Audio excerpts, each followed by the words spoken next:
Recording started. And, Akansha. yeah, and remember to pin speakers so that the recording is more.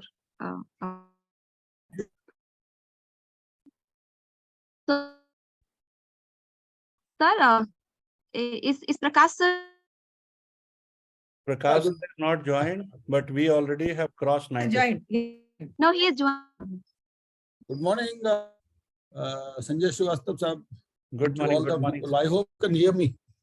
Yes, sir. I can hear you. I can see you, sir. Thank you. Welcome, sir. Thank you. Thank you.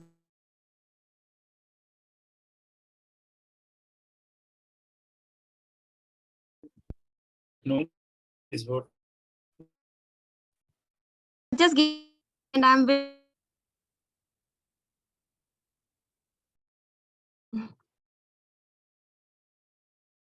We have reached 100. So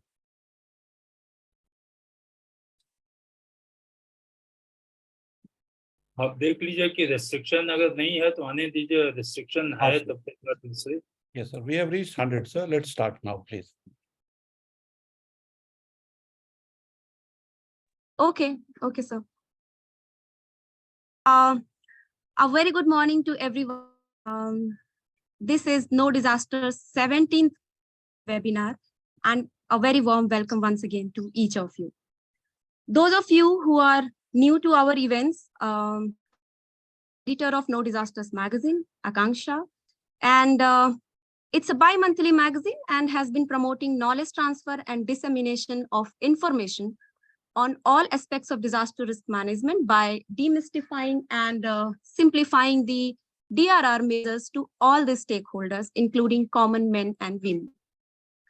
Magazine has been coming out every 2 months, themed around important aspects of disasters.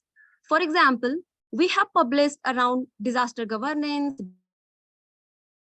gender in disasters, children in DRR, floods, heat waves, and even road safety, and many more. And this time, it's lightning. I want to speak on the rationale behind the theme of this magazine and webinar, because there are distinguished speakers today who will enlighten us on the issue. At this moment, all I would like to say is, Common, please take care of the noise, please. At this moment, all I would say, Please unmute yourself. yeah. Would say is by education, that is my MA, MPhil, and now D in disaster and work as a I worth to try. Like major start from here that I didn't take precautions. And I can tell you how bad it felt paying for replacement and repairing the electrical equipments when I knew very well that in today's India, we have very effective and affordable mitigation technologies available. And yet, look at me, I mean, I incurred the losses. So imagine the situation of rural India. So since then, me and my team decided to bring a special issue on lightning resilience, and here we are.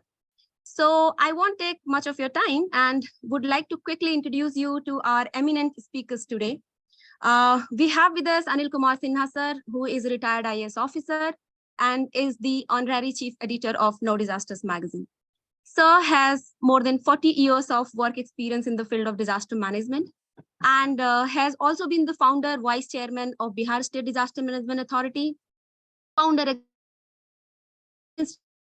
of disaster management in India, and he was also the founder program advisor of International Recovery Platform, that is UNDP now. Then we have with us Dr. Prakash Chauhan sir, who is our special guest today. Sir is the director of National Remote Sensing Center. Thank you very much, sir, for being here today. We here KJ Ramesh sir, who is a former Director General of Meteorology, Indian Meteorological Department, Government of India. Ramesh sir has also been an advisor to the Ministry of Earth Sciences on atmospheric sciences and climate. Sir will be joining us at 12 because he is in an unavoidable engagement till then. Then from the same organization, Indian Meteorological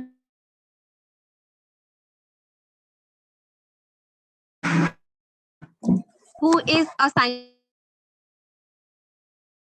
Ma'am, please unmute yourself.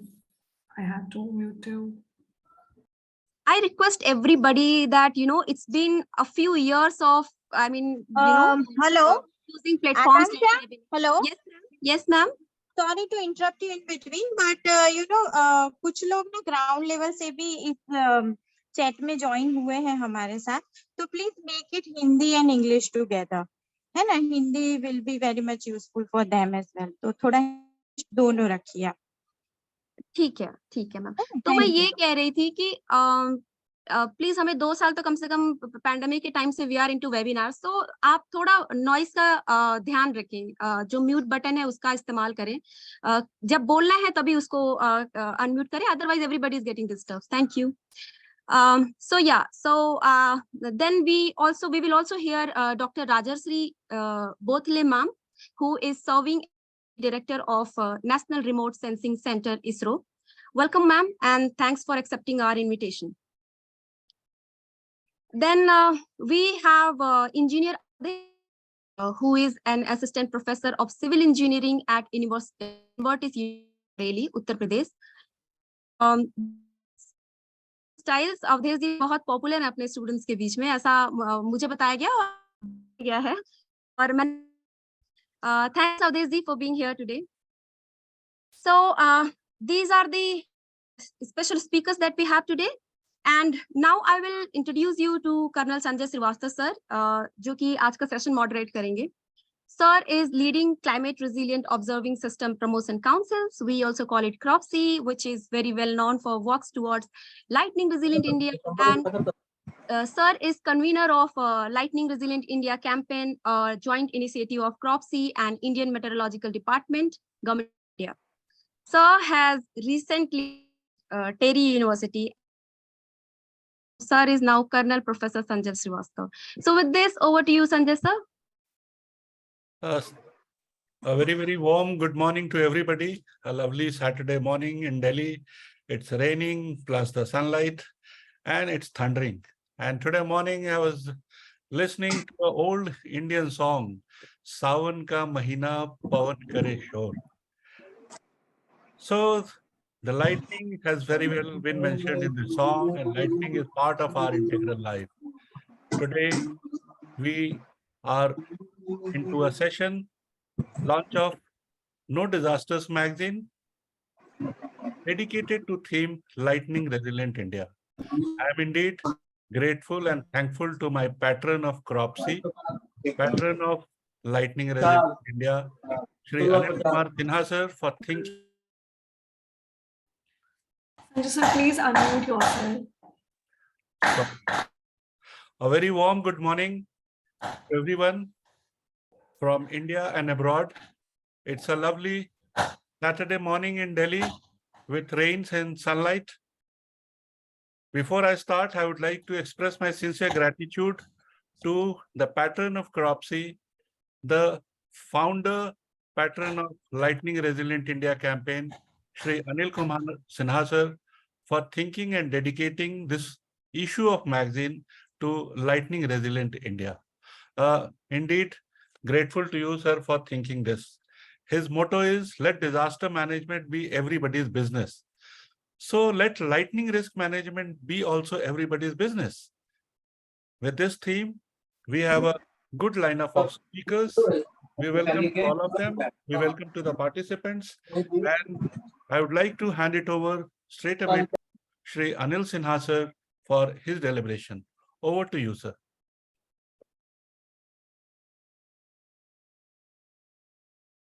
Yeah, namaste and good morning to everyone.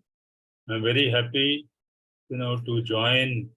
आज का ये launch हो रहा है, इसमें मुझे बहुत प्रसन्नता हो रही है। इससे पहले मैं डॉक्टर और राजश्री और संजय श्रीवास्तव जी जो यूएन स्टेप से हैं, और जितने भी हमारे यहाँ पर पार्टिसिपेंट्स हैं, मैं उनका भी स्वागत करना चाहूँगा। मुझे बहुत खुशी है कि डॉक्टर प्रकाश चौहान इतने इम्पोर्टेंट बिजी पोजीशन में है, लेकिन आप टाइम दे रहे हैं। Thank you sir. एंड कुछ तो हमारे यंगस्टर्स हैं, यंग भी, आसिफ जो कि पहले एग्जीक्यूटिव एडिटर थे वो भी यंग है, और तो बच्चे हैं बिल्कुल। वो यंग स्कूल में Sakhi Sharma, she is from Dumka, in Jharkhand, बहुत ही एक्टिव है। तो ऐसे भी कई बच्चे हैं। आई थिंक डिटेल्स हम लोग उसके बाद में देखेंगे। तो मैं आप सबों का तहे दिल से स्वागत करता हूँ। मुझे बहुत ही प्रसन्नता हो रही है कि हम लोग ये 17वां जो नो डिजास्टर मैगजीन का है, वो लाइटनिंग जैसे इम्पोर्टेंट सब्जेक्ट पर, टॉपिक पर हम लोगों ने एक स्पेशल इशू निकाला है। ऑब्वियसली इसके पीछे जो इंस्पिरेशन है दैट इज, जो कि वन सिंगल,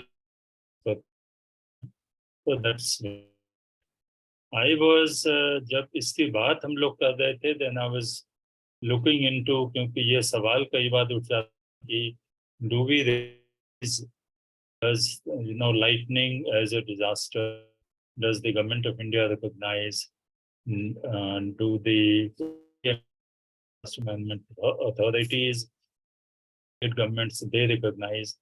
तो अभी मैं मीटिंग पहले मैं एनडीए में वेबसाइट, हैप्पी टू सी इसके डूज एंड डोंट्स के बारे में, एंड शायद आधे दर्जन जो वीडियोस वगैरह भी हैं इसके बारे में। तो that is very good. High powered committee जब then prime minister Bihari Vajpayee ji के अप्रूवल से बनी थी 1999 में, और 2 साल में 2001 में इसने रिपोर्ट सबमिट किया था। तो उसमें 5 कैटेगरीज में डिजास्टर्स को डिवाइड, तो उसमें था पहला water related disaster, lightning and thunder storm को रिकॉग्नाइज किया गया था। याद है कि आईएमडी के देन डीजी केलकर साहब बहुत ही रिनाउंड एमिनेंट साइंटिस्ट थे, तो वो थे। तो नेचुरली इन सारे इम्पोर्टेंट जो भी डिजास्टर्स हैं उनको आइडेंटिफाई किया गया था और शॉर्टलिस्ट किया गया था। एंड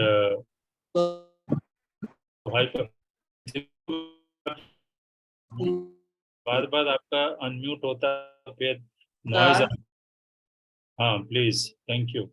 तो हाई पावर्ड कमेटी ने तो 2001 में ही इसको ऑफिशियली रिकॉग्नाइज किया था, मेंशन करके गवर्नमेंट ऑफ इंडिया को भी दिया था।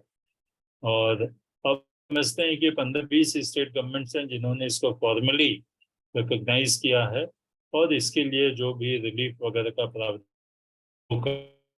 लेकिन सवाल ये तो हम जानते हैं कि लाइटनिंग एक बहुत ही सीरियस घटना है, और रिसेंट ईयर्स में सरप्राइजिंग, सुरेश कुमार आप mute, please don't disturb the meeting.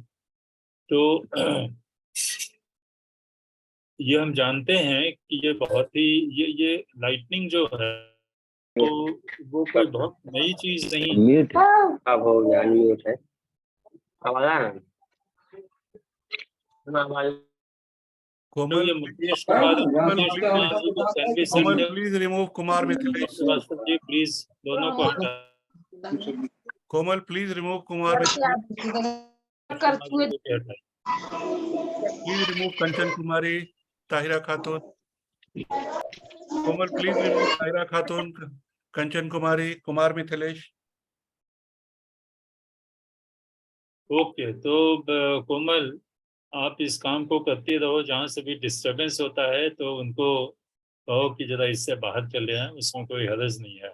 We don't want कि हमारे मीटिंग में अननेसेसरी की लाइटनिंग हो। We have 18 people waiting outside, sir. Because this is a session on enlightening everyone about the whole phenomena, disaster of lightning. तो एक चीज जो चिंता की हम की है कि रीसेंट ईयर्स में जैसा संजय श्रीवास्तव इसके डेटा वगैरह को शेयर करते रहे हैं और हम लोग अखबारों में भी मीडिया में इसके इंसिडेंसेस बहुत बढ़ गए हैं।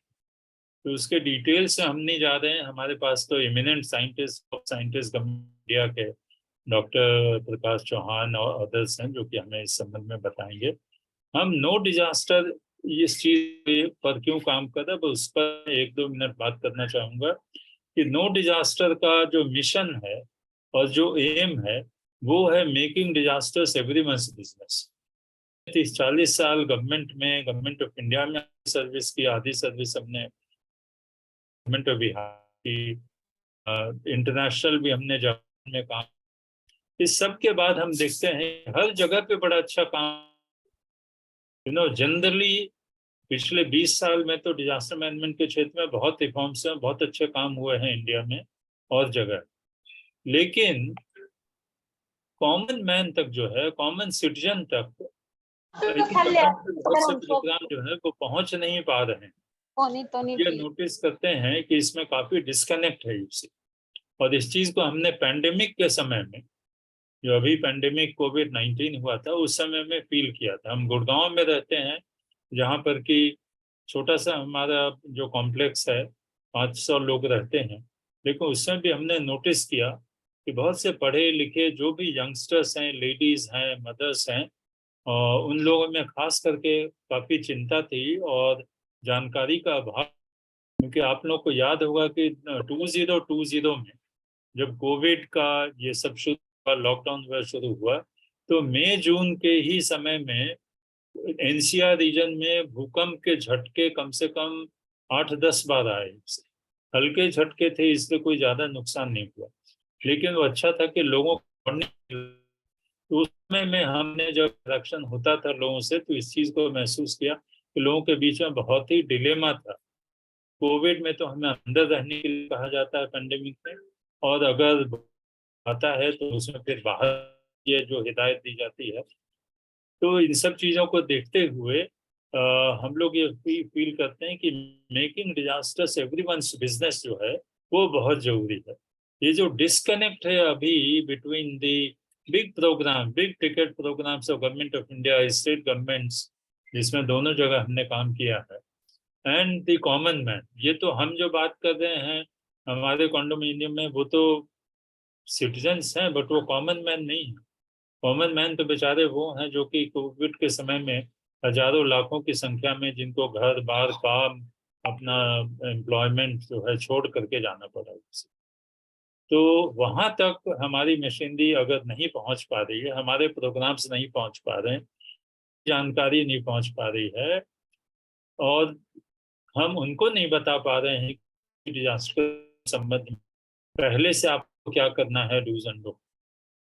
डिजास्टर जब होता है उस समय क्या करना है, बाद में क्या करना है, तो ये कहने की आवश्यकता नहीं है कि ये बहुत बड़ा डिस्कनेक्ट है।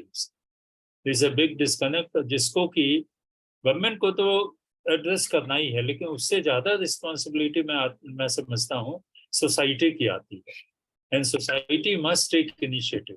और ये जो नो डिजास्टर हमारा मैगजीन है, इसको आप अभी देखेंगे, ये इसका पुराना एक issue, this is on extreme weather events, you see. तो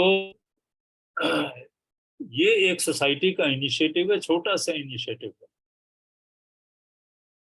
तो हम चाहते हैं कि ज़्यादा से ज़्यादा लोग इन्वॉल्व हों हमारे इस मिशन में, एंड सोसाइटी से और जो है ऐसी इनिशिएटिव्स, लीडरशिप आए जिससे कि हम काम कर रही है उनके साथ हाथ मिला करके हम काम कर सकें। तो इसके लिए ज़रूरी है कि हमारा जो लैंग्वेज है, हम देखते हैं हमारा मतलब जो हमारे प्रोफेशनल ग्रुप में लोग हैं उनका लैंग्वेज जो है उसको डीमिस्टिफाई करने की जरूरत है, सिंप्लीफाई करने की जरूरत है, क्योंकि साइंटिफिक लैंग्वेज और professional language is full of jargons, और हम कॉमन मैन से कनेक्ट की बात कर रहे हैं। तो एक बहुत बड़ा चैलेंज हम लोग के सामने में है कि हम इस सारे चीज को कैसे डीमिस्टिफाई करें और कैसे सिंप्लीफाई करें और कैसे कॉमन मैन तक पहुंचे। इसीलिए इसमें हमें हर किसी को जोड़ने की आवश्यकता है, खास करके इसके बच्चे जो या कॉलेज के टीचर्स वगैरह हैं, सखी शर्मा जी हैं, गजल सलाउद्दीन और ऐसे और जो भी हैं, अवधेश जी हैं, मैं उन सबों से और जितनी भी लेडीज हैं, मैं समझता हूँ इसमें विमेन लीडरशिप का बहुत बड़ा इम्पोर्टेंस है। तो जितने भी हमारे लेडीज हैं, विमेन पार्टिसिपेंट्स हैं, उन सबों से विशेष अपील करता हूँ और रिक्वेस्ट करता हूँ कि इस चीज के बारे में अपने घर में, अपने नेबरहुड में, अपने कम्युनिटी में जरूर बात करें। लाइटनिंग के बारे में बात जो हम आज बात करेंगे, और उसके बाद नो डिजास्टर्स के बारे में बात करें, जनरल डिजास्टर्स के बारे में बात करें और इस मिशन को ज्वाइन करें। तो मैं इतना कह करके अभी समाप्त करता हूँ। मुझे आशा है कि आज का ये डिस्कशन बहुत ही फ्रूटफुल और मीनिंगफुल रहेगा। नमस्कार, thank you. Thank you very much, sir, for your valuable words. In fact, in life, we keep coming across new hazards. Hazard is dynamic, and lightning has proved it. That dynamically it has increased in frequency, intensity, and so the mortality. And today our effort is to save life, save the damages. We have eminent scientists with us. Today we have Dr. Prakash Chauhan. He is the chief guest. Dr. Prakash Chauhan, as you know, is the director of National Remote Sensing Center, Hyderabad, of Indian Space Research Organization. He is a distinguished scientist and is known for his initiatives and his great work for the society. I would like to invite Dr. Prakash Chauhan for his deliberation. May I request you, sir, to kindly unmute yourself and please express your views on today's events, especially pertaining to Lightning Resilient India. Dr. Prakash, Thank sir. you. Thank you, Ji. Good evening to you all.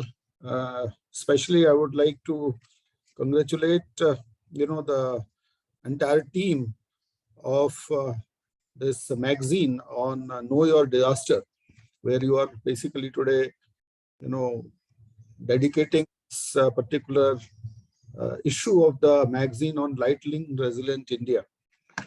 So this is an important topic.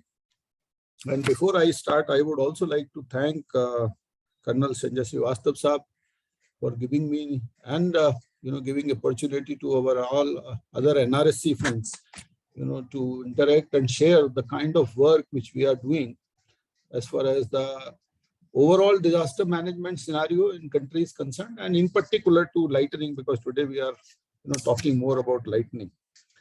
I also would like to greet Anil Kumar Sinha Sahab, as well as our old friend and colleague Sanjay Srivastava ji from UN Escape. He was part of earlier this ISRO, and he was a very integral member still of our ISRO family. And to all the participants of this particular webinar, especially people joining from far-flung areas, school teachers, and other people, those who are part of the society.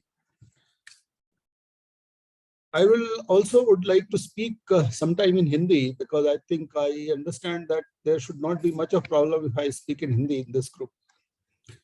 Yes, sir. So first and foremost, sir, मैं हिंदी में भी सभी का, आपका जितने webinar में हमारे साथी जुड़ रहे हैं, सबका स्वागत करता हूं और धन्यवाद देता हूं हमारी मैगजीन को।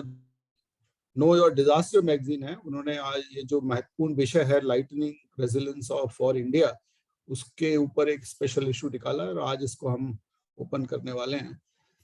लाइटनिंग, जैसा कि बताया गया और मेरे से पहले के वक्ताओं ने भी बताया कि एक महत्वपूर्ण विषय के रूप में पिछले कुछ वर्षों में उभरा है, खासकर भारत में। जहां तक हम नेचुरल डिजास्टर्स की बात करते हैं तो भारत की जो विविधताएं हैं उसमें नेचुरल डिजास्टर्स की भी बहुत सारी विविधताएं हैं। तो हम जो है जियोलॉजिकल डिजास्टर्स से हमारा काफी एरिया ग्रसित रहता है, जिसमें कि नॉर्थर्न इंडिया का रीजन है, जहां पर कि आप अर्थक्वेक जोन जो हमारा 4 और 5 है हिमालय में, वहां पर अर्थक्वेक्स आने की संभावना बहुत ज्यादा बनी रहती है।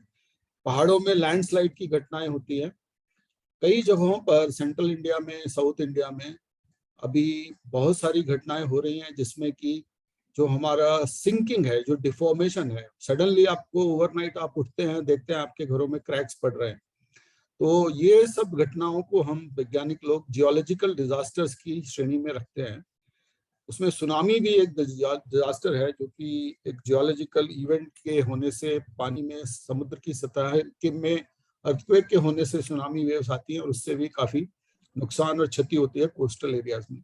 दूसरा जो डिजास्टर्स का कैटेगराइजेशन है जो महत्वपूर्ण है, वो है हाइड्रोमेट्रोलॉजिकल डिजास्टर्स, जो कि हमारे बारिश और हमारे वातावरण के इंटरेक्शन से या जो हमारे मेट्रोलॉजिकल एक्शंस की वजह से जो डिजास्टर होते हैं।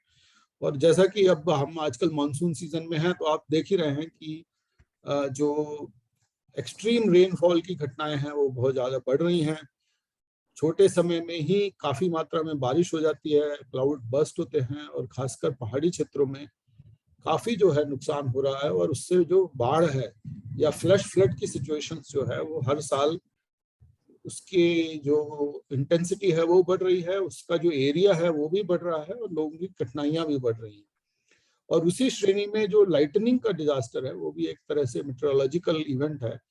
पिछले कुछ वर्षों में ये देखा गया है कि हमारे यहाँ जो भारत में जितने भी डिजास्टर्स मैंने अभी आपको बताए, खासकर जो नेचुरल डिजास्टर्स हैं, अगर उसमें हम मृत्यु दर देखें तो लाइटनिंग एक ऐसा विषय है जिसमें कि सबसे ज्यादा आजकल मौतें जो हैं वो लाइटनिंग की वजह से हो रही है। ना वो बाढ़ की वजह से हो रही है, ना लाइट्स की वजह से हो रही है, और ना ही अर्थक्वेक की वजह से इतनी हो रही है, कि लाइटनिंग की वजह से हमारे यहाँ पर हर साल जो है लगभग ऐसा एस्टिमेट है कि 2000 से लेकर 3000 लोगों को जो है प्रतिवर्ष अपने जीवन से जो है हाथ धोना पड़ रहा है लाइटनिंग की वजह से। और पिछले कुछ वर्षों में लाइटनिंग की घटनाएं बहुत ज्यादा बढ़ भी गई हैं, ऐसा सुनने में भी आ रहा है और ऐसा रिपोर्ट भी हो रहा है मीडिया में। और उसके लिए हम एनआरएससी में, नेशनल रिमोट सेंसिंग सेंटर में, हमारे दूसरे जो और संस्थाएं हैं, मिनिस्ट्री ऑफ अर्थ साइंसेस का IITM है, हम डेटा कलेक्ट करने की कोशिश कर रहे हैं कि सबसे पहले हमें ये जो हम बोलते हैं कि लाइटनिंग की घटनाएं बहुत बढ़ रही हैं, उसका प्रमाण क्या है। प्रमाण जो होता है विज्ञान में वो डेटा से आता है। तो लाइटनिंग जैसे कॉम्प्लेक्स एटमॉस्फेरिक फिनोमेना जो है वो क्लाउड के बीच में होती है या क्लाउड से ग्राउंड के बीच में होती है। तो जो क्लाउड से ग्राउंड के बीच में इंटरेक्शन होता है वो हमारे लिए सबसे ज्यादा घातक होता है, और ये कुछ ही समय में हो जाता है, बहुत ही शॉर्ट लिव्ड डिजास्टर है और आपको जो है रिकवर होने का भी मौका इसमें नहीं मिलता है।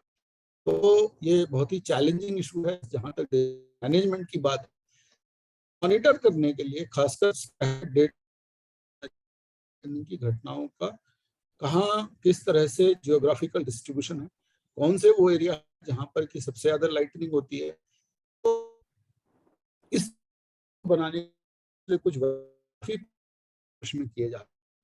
और जैसा मैं बता रहा था कि India meteorological department, ministry of earth sciences और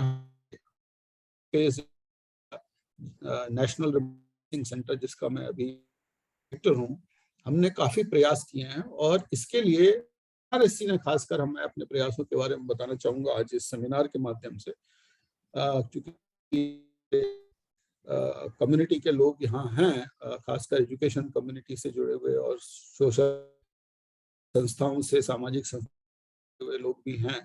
तो हमने एक लाइटनिंग डिटेक्टर नेटवर्क जो है NRSC ने स्थापित किया है, और इस लाइटनिंग डिटेक्टर नेटवर्क से, जो कि ग्राउंड पे लाइटनिंग के फ्लैशेस को हम जो हैं लगभग इन मदद से we are measure with more than 8% confidence level. और ये जहां पर ये लाइटनिंग डिटेक्टर लगाया जाता है वो लगभग एक जगह से 300 किलोमीटर की परिधि में, उसकी रेडियस में जितनी भी लाइटनिंग की घटनाएं हो रही हैं ये उनको रिकॉर्ड करता है। और डेटा को रिकॉर्ड करने के बाद जनता तक सामान्य लोगों तक पहुंचाना भी, या दूसरे वैज्ञानिक संस्थाओं तक पहुंचाना भी बहुत जरूरी है। तो इस बात को मद्देनजर रखते हुए हम इस डेटा को रिकॉर्ड करते हैं। नियर रियल टाइम में ये डेटा हमारे सर्वर्स पर आता है, और इसको एक हमारा पोर्टल है, NRSC का एक जियो प्लेटफॉर्म है, जियो स्पेशल कहते हैं। आप लोग करेंगे तो भुवन NRSC डालेंगे तो आप भुवन प्लेटफॉर्म पे चले जाएंगे, और भुवन लाइटनिंग प्लेटफॉर्म है, उसमें आप गूगल करेंगे भुवन लाइटनिंग पेज तो आप लाइटनिंग आएंगे, और सारा जितने भी लाइटनिंग के फ्लैशेस हैं जो डेली एक्यूमुलेट हो रहे हैं भी हम दर्शाते हैं, और उसको पूरे भारतवर्ष में कहाँ कहाँ पर लाइटनिंग की घटनाएं हो रही हैं, उनकी इंटेंसिटी क्या है, उनकी फ्रीक्वेंसी क्या है, उस तरह से भी कैटेगराइज करने की कोशिश करते हैं, और सारे डेटा को जो है जो लोग लाइटनिंग के विषय से डील करते हैं वहां तक पहुंचाने की कोशिश कर रहे हैं। तो मैं इस प्लेटफॉर्म के माध्यम से ये आप सभी से अनुरोध करूंगा कि कम से कम आप ये वेब पोर्टल पे विजिट करें, आपको ये जानकारी मिलेगी कि आपके क्षेत्रों में पिछले में की कितनी घटनाएं हो रही हैं कि हमारे लाइटनिंग नेटवर्क से डिटेक्ट हो रही है। एक और चीज है कि ये डेटा रिकॉर्ड हो गया, वैज्ञानिक लोगों ने अनुसंधान कर लिया, उसको जो है एनालाइज कर लिया, लेकिन आम जनता तक, जैसा कि अनिल सिन्हा साहब बोल रहे थे, ये सब जानकारियों को हम कैसे पहुंचा सकते हैं। तो इस विषय में भी मैं थोड़ा बताना चाहूंगा। स्पेस में NDMA के साथ मिलकर space based support for disaster management एक प्रोग्राम चालू किया है। जो हमारे उपग्रह हैं वो डिजास्टर्स के बारे में काफी त्वरित मात्रा में, काफी जल्दी से एक लार्ज एरिया को कवर करके जानकारी देते हैं। तो हम एक ऑपरेशनल फ्लड मैपिंग सिस्टम चलाते हैं जो आजकल बहुत ज्यादा पॉपुलर है क्योंकि फ्लड का सीजन है। तो सैटेलाइट डेटा से जब क्लाउड्स होते हैं तो हम ऑप्टिकल या जो हमारी आंखें जिस वेवलेंथ रेंज में दिखती हैं उसमें नहीं देख पाते, तो हमारे पास एक खास किस्म के सैटेलाइट्स हैं, इसको सिंथेटिक अपर्चर रेडार सैटेलाइट्स कहते हैं। और ये इसकी खूबी ये होती है कि ये दिन या जब ये बादलों को भी पार करके नीचे पृथ्वी की सतह पर किस तरह की गतिविधि है उसको देख लेता है, और इससे हमें बाढ़ जिन जिन क्षेत्रों में है उसको मापन करने में, उसके मैप्स बनाने में बहुत सुविधा होती है।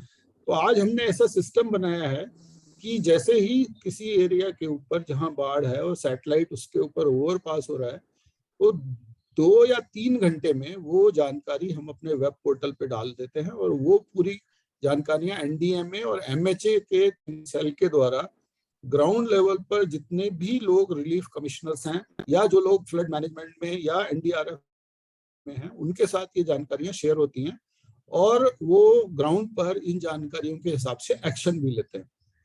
तो ये फ्लड का है। एक फ्लड अर्ली वार्निंग सिस्टम, हमने special flood early warning system भी डेवलप किया है जिसमें IMD का जो फोरकास्ट आता है उस फोरकास्ट को यूज करके अगर वो बोलते हैं कि अगले 2 दिन में इन क्षेत्रों में होने 3 किलो फोरकास्ट, हम उस बारिश की मात्रा को लेके बारिश होगी तो वो बारिश जब जमीन पे गिरेगी और वो किस तरह से होगी, किस तरह से उसका रन ऑफ होगा और किन किन एरिया में जाके भर सकता है, उसकी भी एक हाइड्रोडायनेमिक मॉडलिंग करके उसके स्पेशल हैं। और एक हमने पोर्टल डेवलप किया है, वो भी मैं आप चाहूंगा कि आप लोग उस पोर्टल को विजिट कीजिए। उसका नाम है national database for emergency NDEM। सो इस NDEM पोर्टल पर जितने भी डिजास्टर्स हैं हो रहे हैं, चाहे वो फॉरेस्ट फायर हैं, फ्लड्स हैं, या हमारा फ्लड फोरकास्टिंग है, अर्थक्वेक से रिलेटेड इंफॉर्मेशन है, या कुछ हद तक लैंडस्लाइड से रिलेटेड इंफॉर्मेशन है, उनको हम एक जगह पर लाने की कोशिश करते हैं। सोशल मीडिया फीड से जो जानकारी मिलती है, मीडिया न्यूज से जो डिजास्टर की जानकारी है, और ये MHA के माध्यम से और NDMA के माध्यम से जो है इसको, इस जानकारी को जो स्टेक होल्डर्स हैं या जो लोग ऑफिशियल्स हैं गवर्नमेंट ऑफ इंडिया के जो डिजास्टर सब्जेक्ट को डील करते हैं, उनको भी इस पोर्टल से काफी मात्रा में जानकारियां मिलती हैं।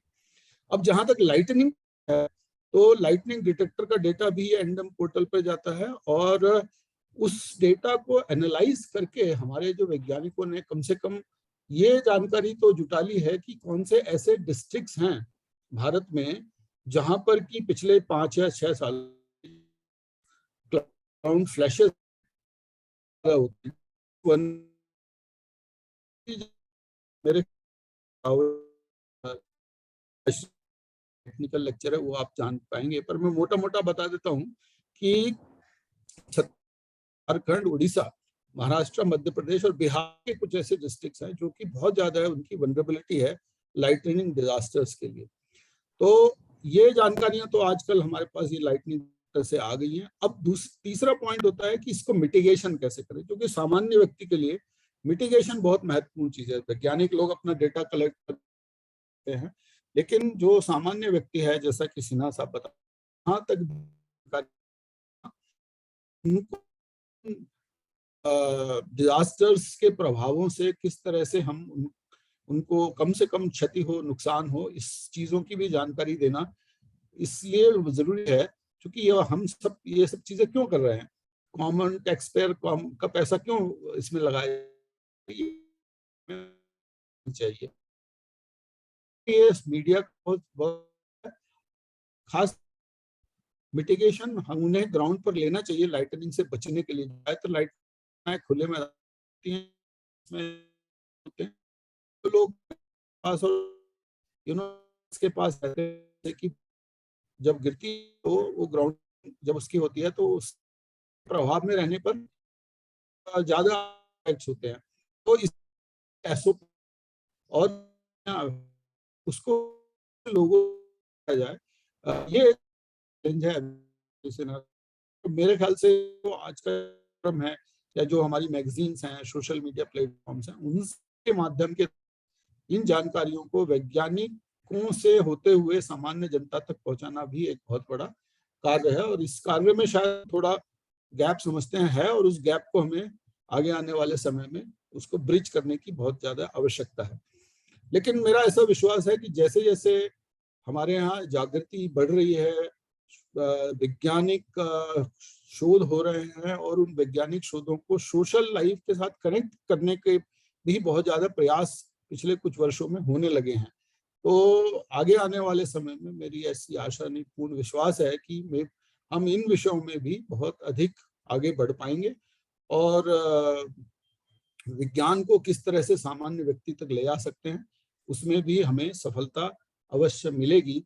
और वैज्ञानिक लोग भी आज इसके लिए पूरी तरह से तैयार हैं कि उनके कार्य भी जो है सामान्य लोगों तक पहुंचे और कैसे सामान्य लोग उस कार्य से लाभान्वित हो पाए, इस विषय में हम लोग भी काफी चिंतित हैं। और हम लोग भी चाहते हैं सोशल संस्थाओं के साथ जुड़ना, एनजीओ के साथ जुड़ना, सामाजिक संस्थाओं के साथ जुड़ना, जिससे कि इन जानकारियों को लोगों तक पहुंचाया जा सके। तो आज इस अवसर पर मैं पुनः हमारी जो मैगजीन है, मैगजीन के एडिटर हैं, उनको और पूरे स्टाफ को बहुत बहुत बधाई देना चाहता हूं कि आपने ये लाइटनिंग जैसे बहुत ही महत्वपूर्ण विषय पर, इमर्जिंग विषय पर, जिसपे हमारे कर्नल संजय श्रीवास्तव जी भी बहुत काम कर रहे हैं। मैं उनसे मिलता रहता हूँ, वो काफी वर्कशॉप्स और अवेयरनेस प्रोग्राम्स और गवर्नमेंट ऑफ इंडिया में एनडीएमए के साथ मिलकर भी इसको, इस लाइटनिंग को किस तरह से पूर्णकालिक डिजास्टर की श्रेणी में डाला जा सके उस पर भी काम करने की जरूरत है। क्योंकि डिजास्टर जब आइडेंटिफाई करते हैं तो उसमें फाइनेंशियल, लीगल और भी एस्पेक्ट्स जुड़ने लगते हैं। तो उस दिशा में भी कार्य चल रहा है, एनडीएमए का भी रिकॉग्निशन इसमें आ रहा है धीरे धीरे और डेटाबेसेस भी बढ़ रहे हैं। तो मैं आपका भी बहुत धन्यवाद देना चाहता हूं कि आज आपने इस कार्यक्रम को आयोजित किया और हम सभी को इस कार्यक्रम में आमंत्रित किया। इसके लिए आपका बहुत धन्यवाद और मैं आशा करता हूं कि ये जो आज का कार्यक्रम है बहुत सफल रहेगा और आप सभी लोग जो आज डिलिब्रेशंस होंगे, जो साइंटिफिक टॉक्स होंगे और जो हमारे डिजास्टर से संबंधित और एक्सपर्ट्स हैं जो इसके बताएंगे, उन सभी की वैज्ञानिक वार्ताओं से आप सभी लाभान्वित होंगे और आज का कार्यक्रम एक बहुत सफल कार्यक्रम की तरह से उभरेगा। बहुत बहुत धन्यवाद and wish you all the best for today's deliberations. बहुत बहुत धन्यवाद सर, आपके बहुत ही अनमोल शब्दों के लिए और व्याख्यान के लिए सर। और आपने इस छोटे से समय में पूरी national remote sensing centre NRSC के द्वारा जो विज्ञान के कुछ बहुत ही आम आदमियों से, समुदाय से जुड़े हुए पहलू हैं, उन सबों को आपने जागृत किया, सबके सामने रखा और विज्ञान और समुदाय इन दोनों के बीच में जो संबंध बनाने की कड़ी है और आम आदमी के द्वारा किस तरीके से विज्ञान का इस्तेमाल कर अपनी जिंदगी को सुरक्षित रखे और एक विकास की दिशा में हम आगे बढ़े। बहुत बहुत धन्यवाद सर मार्गदर्शन के लिए और सारी जानकारी के लिए। मैं आपका बहुत बहुत शुक्रगुजार हूं और आपका सहयोग हमें हमेशा मिलता रहा है। और मैं आगे बढ़ूंगा। एनआरएससी की ही डॉक्टर राजाश्री पुथाले मैम, जो डिप्टी डायरेक्टर है अर्थ ऑब्जर्वेशन साइंस एरिया से, और मैडम काफी अनुभवी हैं और लाइटनिंग के प्रोग्राम को लीड कर रही हैं। मैं डॉक्टर राजाश्री मैम से अनुरोध करूंगा, मैं request doctor Rajashree ma'am to please join and deliver your speech ma'am. Over to you. बहुत बहुत धन्यवाद सर। और आज के इस पूरे वार्ता का जो एक ऑलरेडी सेट हो चुका है, तो उसको मैं आगे बढ़ाऊंगी। यदि आप मुझे शेयर स्क्रीन करने की परमिशन दे तो मैं मेरी पीपीटी सबके साथ शेयर कर सकती हूँ मैं। Yes. अभी जैसे सबसे पहले हमें डिजास्टर के बारे में पता चला, हमें लाइटनिंग के बारे में पता चला, और जी ने ऑलरेडी आपको बताया कि किस तरीके से लाइटनिंग और दूसरे डिजास्टर के लिए हम काम करते हैं। तो डिसेबल्ड आ रहा है actually screen sharing. Just a moment, ma'am. Sir will make you co-host. Just a minute. मैं आपको अब बताना थोड़ा सा चाहूंगी कि ये जो एनआरएससी ने जो लाइटनिंग नेटवर्क जो बनाया हुआ है वो किस परियोजना के अंतर्गत बनाया है और कैसे उस परियोजना के अंतर्गत लाइटनिंग जो है वो एक काम है। तो मैं अपने अभी आने वाले जो आपको बता प्रोग्राम के बारे में कि नाइसिस प्रोग्राम जो है वो देश में क्लाइमेट के लिए क्या कर रहा है और लाइटनिंग कैसे उसका, और उसके बाद फिर डॉक्टर आलोक तावरिया आपको एक्चुअली वो एनआरएससी का नेटवर्क है जो आपको जो डाटा मिलता है उससे, और उसका किस तरीके से हम बाकी सभी उसका प्रयोग डाटा को, उसके बारे में आलोक जी आपको बताएंगे।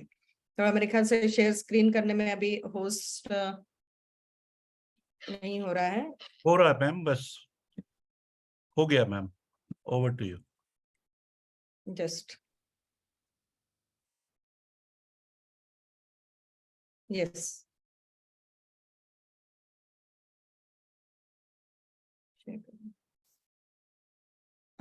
मेरी स्क्रीन विजिबल है आप लोगों को? Yes, ma'am, it is.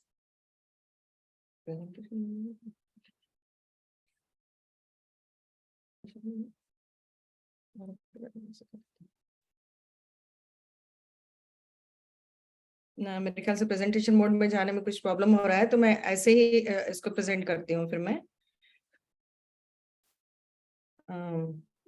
तो मैं बता रही थी जलवायु और पर्यावरण अध्ययन के लिए राष्ट्रीय सूचना प्रणाली यानी NICES programme, national information system for climate and environment studies, which is a program of National Remote Sensing Center, ISRO, which basically aims, which was started in 2012, 2012 में इस प्रोग्राम की शुरुआत हुई थी, और इसका मुख्य उद्देश्य है कि राष्ट्रीय स्तर पर हम एक लॉन्ग टर्म का क्लाइमेट क्वालिटी का जियो फिजिकल बायोफिजिकल प्रोडक्ट्स का एक प्रोग्राम बना है, एक डाटाबेस बना है जो कि टेरेस्ट्रियल, ओशन और एटमॉस्फेयर और क्रायोस्फीयर के फील्ड में, और जिसके द्वारा हम क्लाइमेट चेंज से रिलेटेड जो स्टडीज हैं वो हम कर सकते हैं। तो यह जो है ये केवल एक इसरो का ही नहीं, इसमें सारे साइंटिफिक ऑर्गेनाइजेशन और मिनिस्ट्री जो है इसमें जुड़े हुए हैं और उनका इसमें बहुत ज्यादा इसमें योगदान है। इसके अंतर्गत जो एक और मुख्य हमारा ऑब्जेक्टिव है वो ये है कि हम ऑब्जर्वेशनल नेटवर्क जो है पूरी कंट्री में स्टैब्लिश करते हैं, का उपयोग हम कैलिब्रेशन और वैलिडेशन के लिए करते हैं, और ये एसेंशियल क्लाइमेट वेरिएबल्स बनाते हैं जैसा कि प्रकाश सर ने कहा। और मैं आपको बताऊंगी कि लाइटनिंग भी एक एसेंशियल क्लाइमेट वेरिएबल है जिसका उत्पादन जो है कुछ सालों से कर रहे हैं, और इन एसेंशियल क्लाइमेट वेरिएबल के द्वारा हम क्लाइमेट का इम्पैक्ट असेसमेंट, कैसे उसको अडॉप्टेशन किया जाए, उसकी क्या वल्नरेबिलिटी किया जाए, इन सब का हम अध्ययन जो है वो करते हैं। और ये सारा के सारा जो डाटाबेस अभी वर्तमान में इसरो के जियो पोर्टल भुवन के द्वारा जो है वो जनता तक पहुंचता है, सभी जनसाधारण तक पहुंचता है। हम नाइसिस का पोर्टल भी लॉन्च करने जा रहे हैं निकट भविष्य में ही, जिसके द्वारा ये सारी जानकारी आप तक उपलब्ध रहेगी। नाइसिस जैसा ये ग्लोबल क्लाइमेट ऑब्जर्वेशन है जो पूरी कंट्री में, पूरे वर्ल्ड में इसेंशियल क्लाइमेट वेरिएबल्स बनाता है। 54 वेरिएबल्स होते हैं।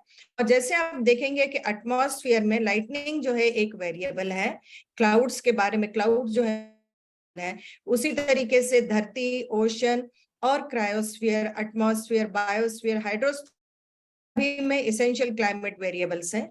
जो 54 क्लाइमेट वेरिएबल्स हैं उसमें से 35 वेरिएबल्स जो है उसको हम सैटेलाइट के द्वारा प्राप्त कर सकते हैं, और बाकी वेरिएबल्स को या तो जमीनी ऑब्जर्वेशन के द्वारा या फिर आप मॉडलिंग के द्वारा जो है आप प्राप्त कर सकते हैं।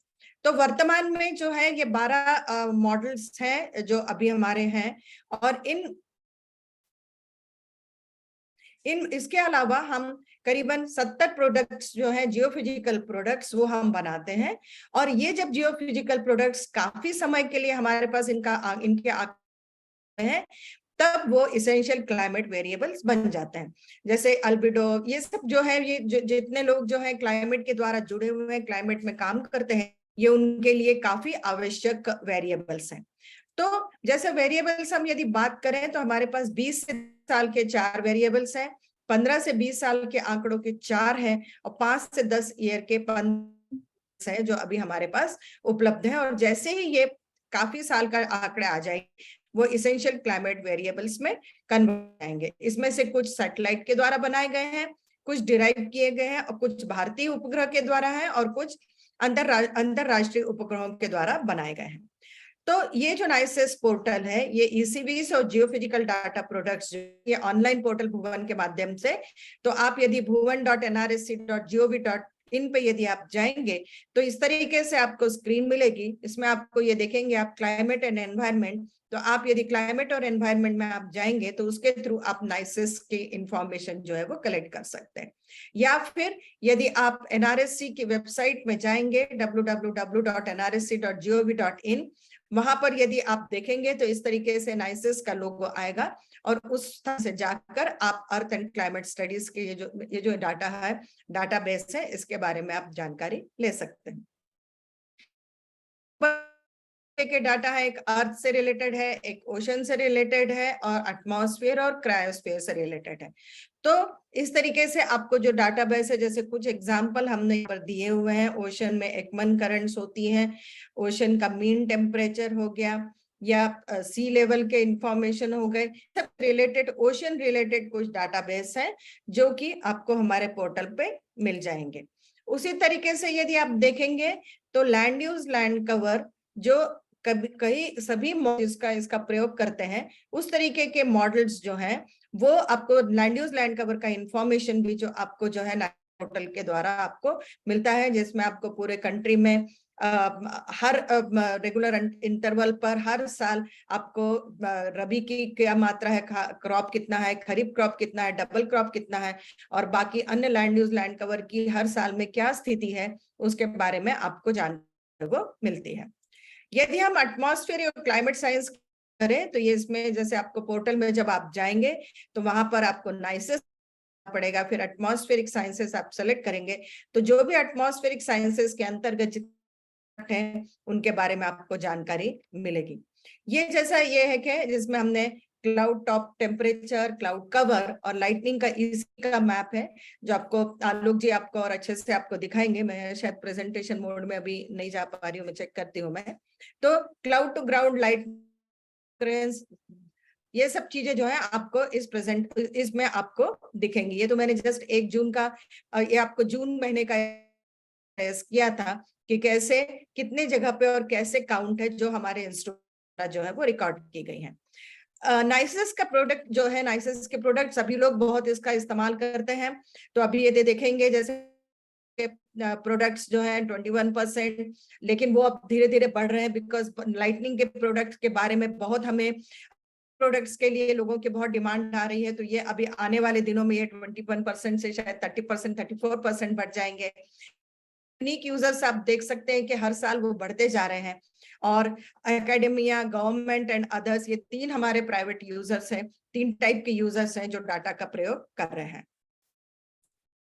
इसके अलावा हम जो है जैसे आपको बताया कि इंस्टीट्यूट में लगाते हैं, जिसके अंतर्गत आप देखेंगे कि लाइटनिंग का जो डिटेक्टर्स है 46 जगहों पे लाइटनिंग डिटेक्टर्स पूरे कंट्री में लगे हुए हैं, जिसके बारे में आपको तावरी जी और आपको डिटेल में बताएंगे कि हम पूरी जानकारी, जैसे आपका अभी न्यूज़लेटर है उसी तरीके न्यूज़लेटर के द्वारा सभी को यह जानकारी पहुंचाते हैं, जिसे हम नाइसिस न्यूज़लेटर कहते हैं। यह हर महीने होता है। और यदि आप तो नवंबर के न्यूज़लेटर में जो हमने ब्रेनस्टॉर्मिंग वर्कशॉप किया था एटमॉस्फेरिक लाइटिंग स्टडीज के ऊपर, इसी तरीके से उसके बारे में जानकारी दी थी। और इस महीने का नाइसिस का न्यूज़लेटर है जुलाई का, जहां पर फ्लड लैंडस्केप के बारे में जानकारी दी गई है कि कैसे आप डिफरेंट सैटेलाइट का प्रयोग करते हुए आप फ्लड के बारे में, बाढ़ के बारे में जानकारी ले सकते हैं। ये जो ब्लैक एंड व्हाइट पिक्चर है माइक्रोवेव रिमोट सेंसिंग बाढ़ की पूर्व एंड बाढ़ के पश्चात की स्थिति दिखाते हैं। ये जो हिमाचल प्रदेश में जो बाढ़ अभी आई थी जानकारी है, और नीचे वाला पिक्चर जो तेलंगाना आंध्रा में जो अभी वर्तमान में जो बीच में थोड़ा बहुत जो फ्लड आया था उसकी स्थिति ये दर्शाता है। तो इसी तरीके से अब इसके बाद जो है वो तावरी जी आपको एक्चुअली में बताएंगे पूरे नेटवर्क के बारे में, और टेक्निकली क्या किस तरीके के सिस्टम होते हैं और कैसे वो जानकारी आप तक पहुंचती है और कैसे वो आपके लिए फायदेमंद है। आप सभी भी यदि न्यूज़लेटर आप यदि हमारा प्राप्त करना चाहते हैं तो आप हमें मेल डाल सकते हैं nices@nrsc.gov.in पर। तो हमारा नाइसिस का जो न्यूज़लेटर है वो हर महीने आप तक पहुंच जाएगा और पुराने वाले न्यूज़लेटर भी आप तक पहुंच जाएंगे। तो ये मैंने आपको जानकारी दी पहले डिजास्टर के बारे में, हमारे डिजास्टर पोर्टल के द्वारा जो है वो काम होता है, और उसके बाद मैंने आपको नाइसिस दी। और इसी का एक जो भाग है वो है जो एसेंशियल क्लाइमेट वेरिएबल के अंतर्गत हम लाइटनिंग की स्टडी करते हैं। इसके बारे में अब आपको तावरी जी आपको बताएंगे। धन्यवाद। बहुत बहुत धन्यवाद मैडम। और जिस तरीके से आपने पूरे एनआरएससी के पोर्टल को हमें आम आदमी की भाषा में दिखाने की कोशिश की, बहुत ही उम्दा जानकारी, और मैं समझता हूँ इसका सभी लोग लाभ उठाएंगे। मैं अब डॉक्टर आलोक तावरी को अनुरोध करूंगा कि, और आप लोग दोनों को प्रेजेंटेशन राइट्स हैं, मैंने अभी जितने भी हमारे स्पीकर हैं सबको प्रेजेंटेशन राइट्स दे दिए।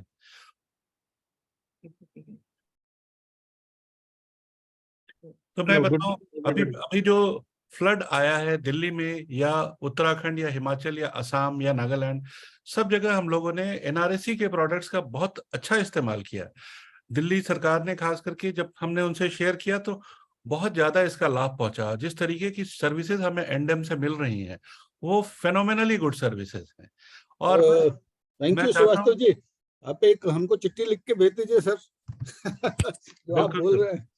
बिल्कुल बिल्कुल सर, बिल्कुल। तो क्या है, हम मैं इन सरकारों अपने के साथ काम करता हूँ तो जी हाँ, मैं हम आपको अपने भेज। सचिव साहब को भी थोड़ा बता देंगे कि हमारा जो काम है वो उसका कैसे नेशनल लेवल पे अप्रिशिएशन है या यूज हो रहा है, कम से कम यस अप्रिशिएशन तो नहीं है। तो मेरा एक आपसे अनुरोध रहेगा कि एनडेम से, एनडीएमए से या कहीं से इसके जो जिस तरह से यूज किया है, अगर आप हमें भिजवा सकें तो वो बहुत अच्छा रहेगा। बिल्कुल सर, बिल्कुल। Sorry to interrupt you also. नहीं नहीं, बिल्कुल सर, बिल्कुल। ये तो हमारे लिए इम्प्रूवमेंट होगा सर इन सब चीजों में जितनी इंटरेक्शन होगी। Good morning, everybody. I'm audible. Yes, yes. You are audible. Okay, so I Just a minute, Alok, Dr. Alok. Is Anil Sinha sir there now? Yes, I'm here. Yes, sir. Sir, your comments, anything from your side? नहीं, जो देखिए, जो अभी doctor Rajshree ने तो बहुत ही बढ़िया किया, और उसके पहले डॉक्टर प्रकाश चौहान ने भी एनडेम के बारे में बताया, भुवन के बारे में बताया, और किस तरीके से science and technology is being used in this sector. And doctor Rajshree ने नाइसेस के जो global climate observing system, I think they are very useful, and I am sure there are ways to give feedback, या NDMA NIDM feedback लेती होगी, but जैसा doctor Chauhan कह रहे हैं, I mean, हम लोग भी ये फीडबैक एनडीएमए और एनआईडीएम को तो दे ही सकते हैं। So thank you both of you. Let's go ahead. Yeah. Thank you, Sanjay. Please, Dr. Alok, please continue. Thank you, Srivastava sir. Thank you, Sinha sir, and my DD madam and directors for their support for this activity. Fariha, take control of the person who is doing annotation. Remove him. He's just putting lines. So, We so always actually, have such noises, they need to be eliminated. Somebody is playing. Yeah. next slide, please, madam.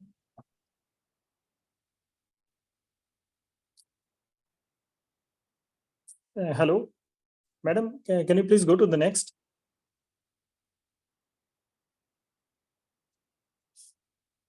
Akansha, It's Rajshri, madam, Rajashri ma'am who shared. Yeah. If there is some problem, then Sanjay sir, I have sent you also the PPT file because it seems Rajshri madam is having some issue. you also have the presentation, right? You can continue.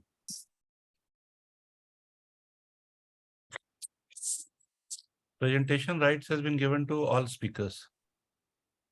Yeah, okay. Now I'm saying that maybe because slides presentation. So I have Sir, kindly reshare it and it will be okay then.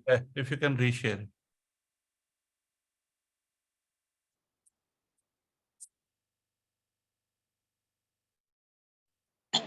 In the meantime, they reshare it. I would like to say that satellite meteorology is something great, and the way it is changing, that is a great attribute to the weather forecasting and climate change.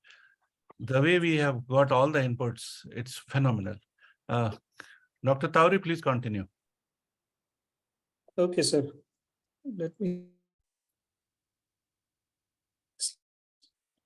Yeah, now we are on the next slide.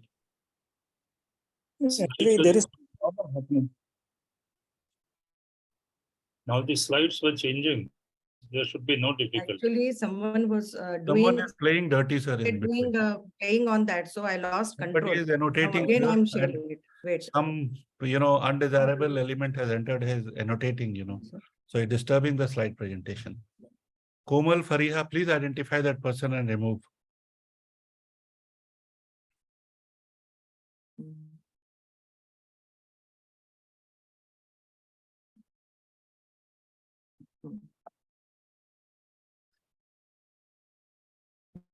Are you getting it now? Yes, we are getting it now. And I will just make myself on mute mode. Then I will just again do it. Wait. I'll put myself in mute.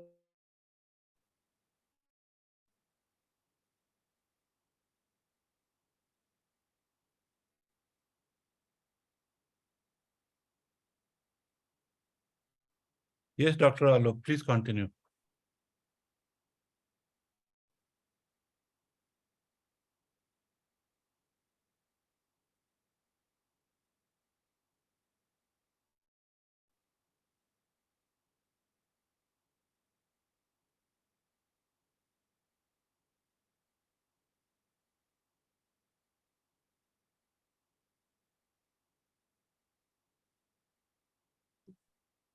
Is there some power cut at the end of Dr. Alok Tauri?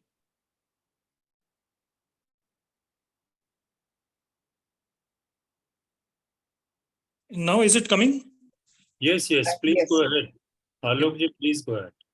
So the thing is, this lightning is a kind of very hazardous because the temperature also reaches approximately 50,000 degrees. So it havoc in a different kind of way and harm to the structures. Already this thing, not only Sinha sir, but our Dr. Prakash Chauhan also spoke about.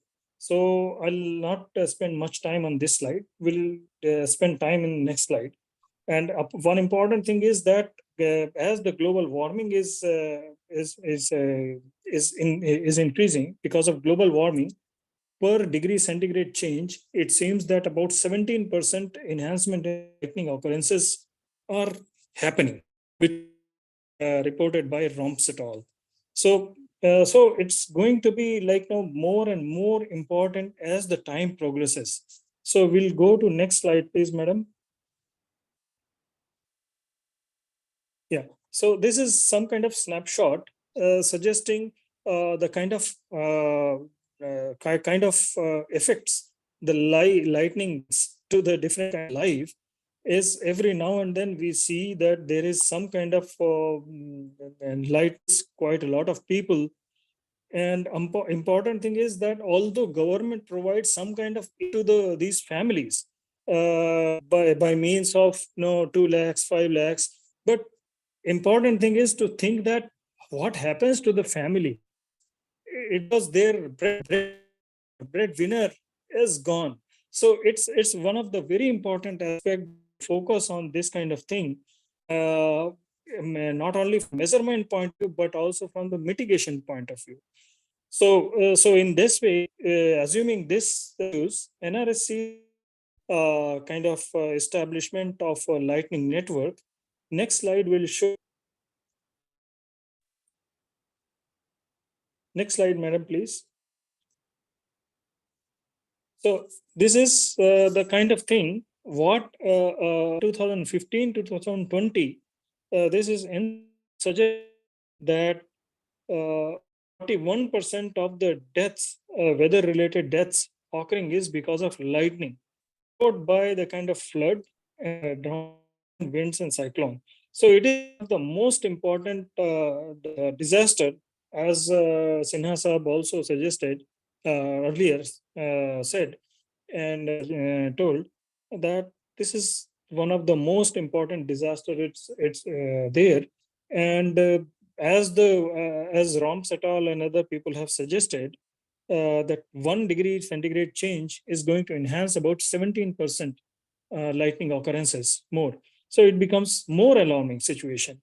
So next slide is showing that what is the NRSC approach, and this particular slide is going to be published today in No Disaster magazine. Our stake was that we have different two set of networks. One is established by NRSC, other by IMD and IITM.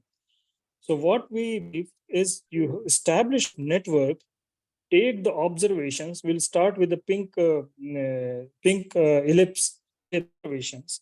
Once you have the observations, you make the vulnerability mapping and do some kind of scientific research and do the knowledge assessment, and then the data dissemination to the different kind of authorities like NDMA.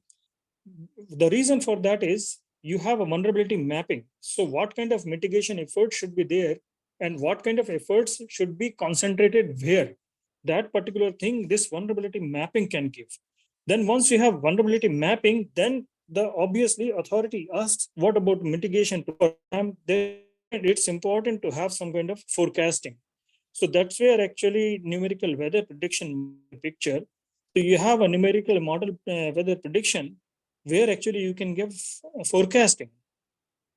But the problem is with the models are that they themselves are not capable enough to provide the kind of accuracy the disaster management authority will need. So you have some kind with the kind of thing. So for that, improving that, what you have to do is that you feed the kind of model with the data ingest. Means data assimilation, real data assimilation should go to the model. Once you feed that continuously to the model, you have better forecasting, which is much improved, which can cater to sorts of disaster management authority programs. And also you have anomaly detection. What kind of anomalous regions you are finding model after the ingest also. And then try to understand how do you improve upon those particular issues, and then you go to kind of improvement in the network or improvement the kind of is going into the model. You again back to the observations, and this loop of data ingest and model simulation should keep going on. So that's how actually NRSC has made a kind of attempt that we will follow this route, so that it's a continuous chance of improvement and continuous kind of feedback mechanism by the authorities as well as the. So this particular loop kind of focuses on those aspects. Next slide. With this particular thing in our this is our existing NRSC lightning in which actually we have installed 40 in India, and main focus of our work is to catch complete picture of cloud to ground lightning. And this is our sensors are ranging, their frequency range is from 1 hertz to 30 megahertz. We have more than 98% confidence level within 300. You can see this sensors are located in such a way that distance one sensor to other sensor is not more than 200 kilometers. So radial distance. In that sense, even kind of failure sensors, we still cover the full sensor network is generate the variable, because once you have ECVs, these ECVs are the one which are going to get feeded into the models like global GCMs. So then third thing is that identify potential vulnerability areas, which are the vulnerable areas, which are the vulnerable district meteorologically, and then tell the same kind of maps to the disaster management authorities. Then another thing is, last thing is that we are doing it with the collaboration is investigate the uses of this LDS data as an input to the weather forecasting models for developing a effective alert system. So next slide, please, madam. So this is actually we did, one of the important thing is, how do you say that your sensor network is good enough? How good is good enough? So for that, actually, right side plots, they are showing the kind of observations we get. The left is NRSC LDS network data. Right side is IATM database. So where actually you can see that with the 13 number of sensors, we were able to capture lightning signatures, what actually Earthnet about sensors were giving, which is giving us a kind of very good moral correct path.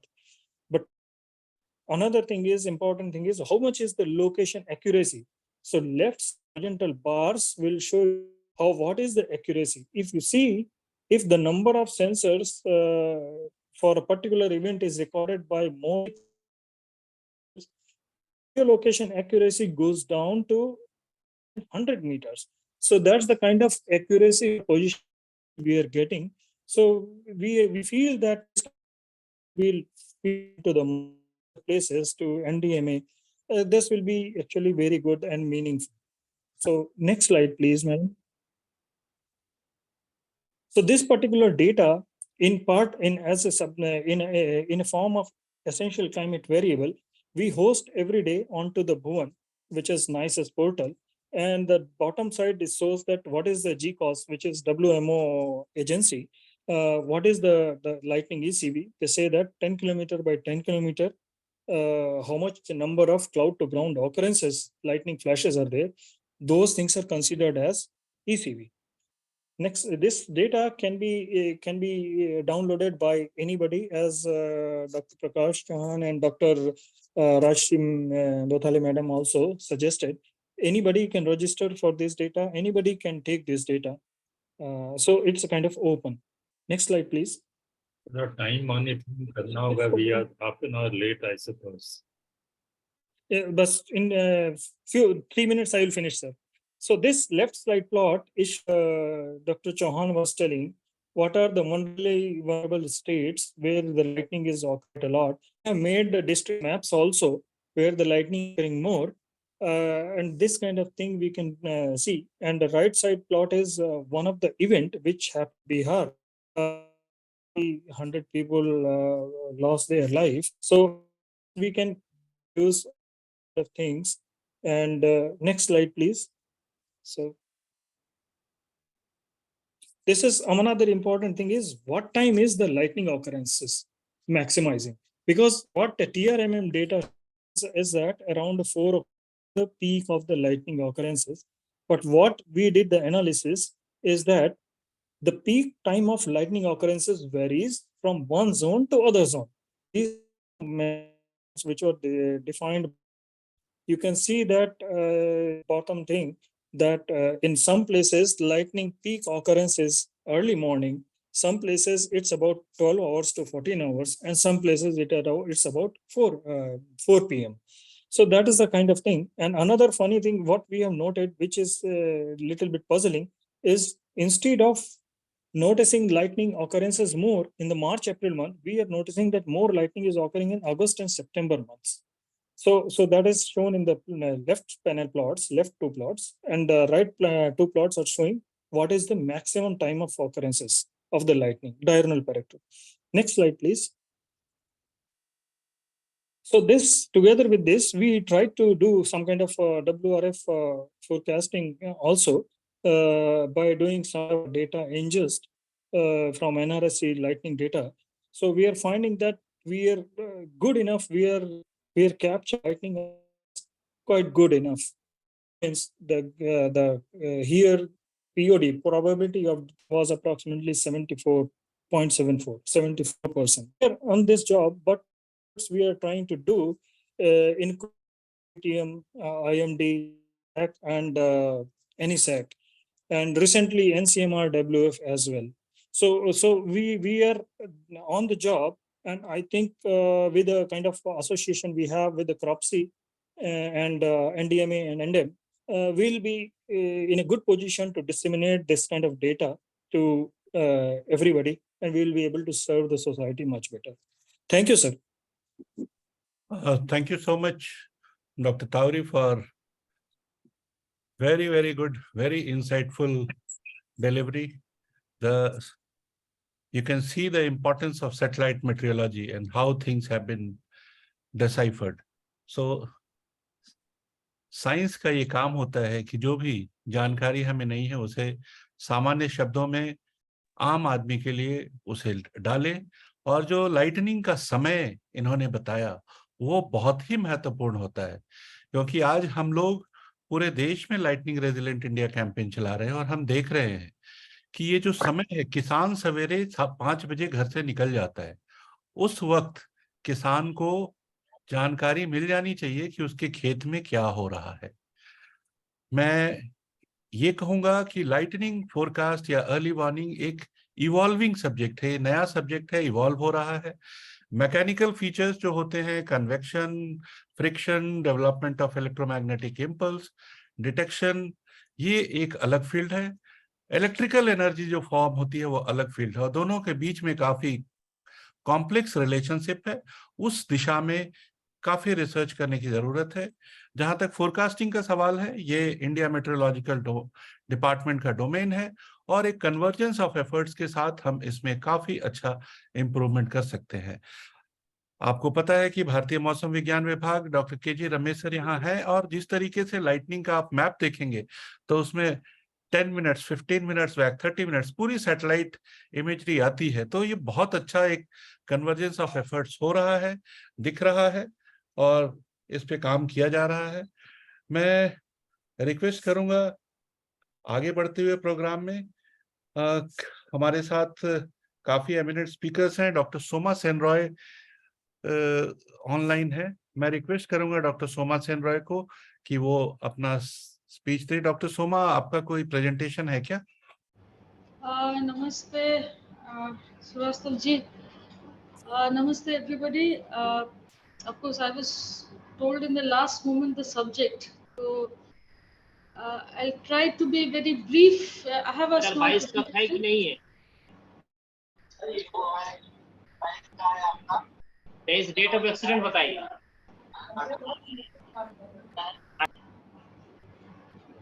So I will try to be brief. DDMO Bokaro, can he please stop sharing? Yeah, please go ahead, Dr. Somasendra. Yes, but I'm unable to share the screen. Mr. Anil Sinha जी, आपका ही maybe your screen is shared.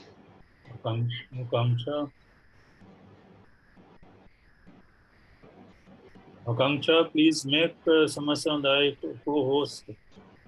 You have a So- presentation? I'm making her co-host.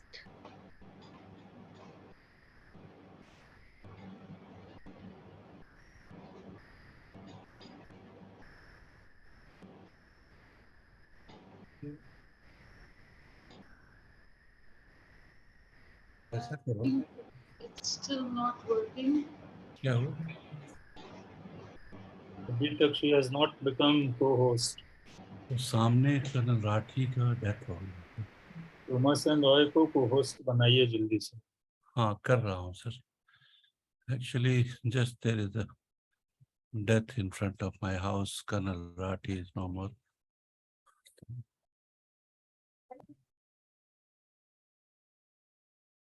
Soma आपके कौन से नाम से entry है यहाँ Samasya Dai है.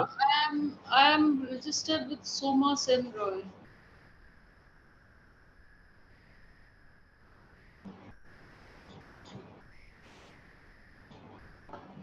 Participants के लिस्ट में 8th नाम है. Number 8 SS.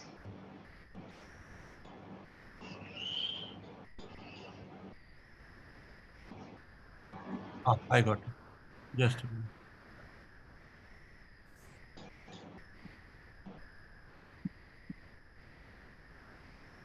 Yeah, Somaji, now you are the co-host. Please go ahead. Okay, but I'm still seeing Mr. Anil Sinha, sir, your slide, your screen, or maybe your face. I'm not able to. नहीं आप sharing में share screen में जाके click कीजिए.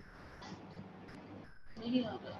One participant can share. Somebody else is sharing, I think. No, you are pinned. I have pinned you. Now you are on screen. I have pinned you, so nobody else can be on screen. Advanced sharing options, one participant at one time. Okay, host. Okay.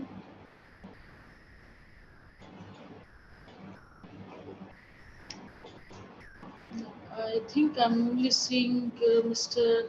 Colonel Srivastav's screen now. Sir, maybe till she resolves the issue, we can move to the next speaker. No, actually, I have pinned her, so others are seeing only Soma Sen Roy. No, you have not pinned her for everyone. You have just pinned her for yourself. So everyone is not pinned. Okay. I think Sanjay, let's go to the next speaker. In the meantime, इसको sort out करें. Soma, Dr. Soma, can you speak without the slides? Oh, sure, not a problem at all. Yeah. So good afternoon, everybody. I'm here representing the India Meteorological Department. We are the forecasters for thunderstorm and lightning. And if you really see, globally, there are only 5 or 6 countries which operationally give a forecast for lightning. We are one of them.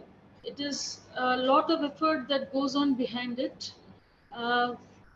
Maybe I will go into the details some other time. But what really, I will not go into the thunderstorm also because I believe my previous speakers have spoken enough. But so thunderstorms need to be considered when we are giving a forecast. Firstly, you must understand that all convection does not result in thunder, which means that oftentimes what we developing convection stage, when we are supposed to give a warning, we are not sure whether that particular thunderstorm cell, whether that cell will develop into a cumulus congestus, cumulonimbus, which is a type of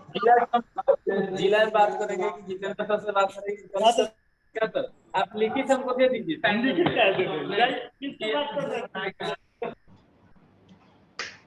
Can the host please mute?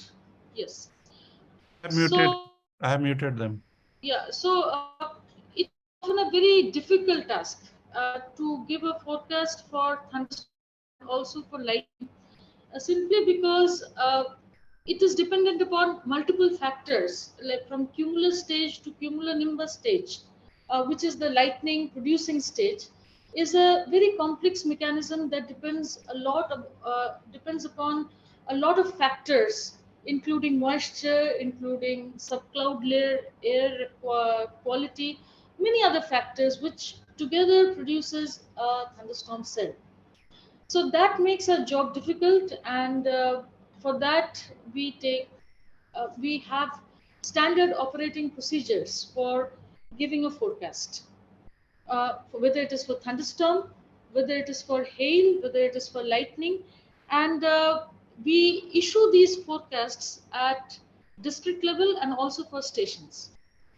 So this goes on round the clock at 3-hour intervals, and when we come closer to the event, so our forecasting scheme, so to say, is mainly in three scales.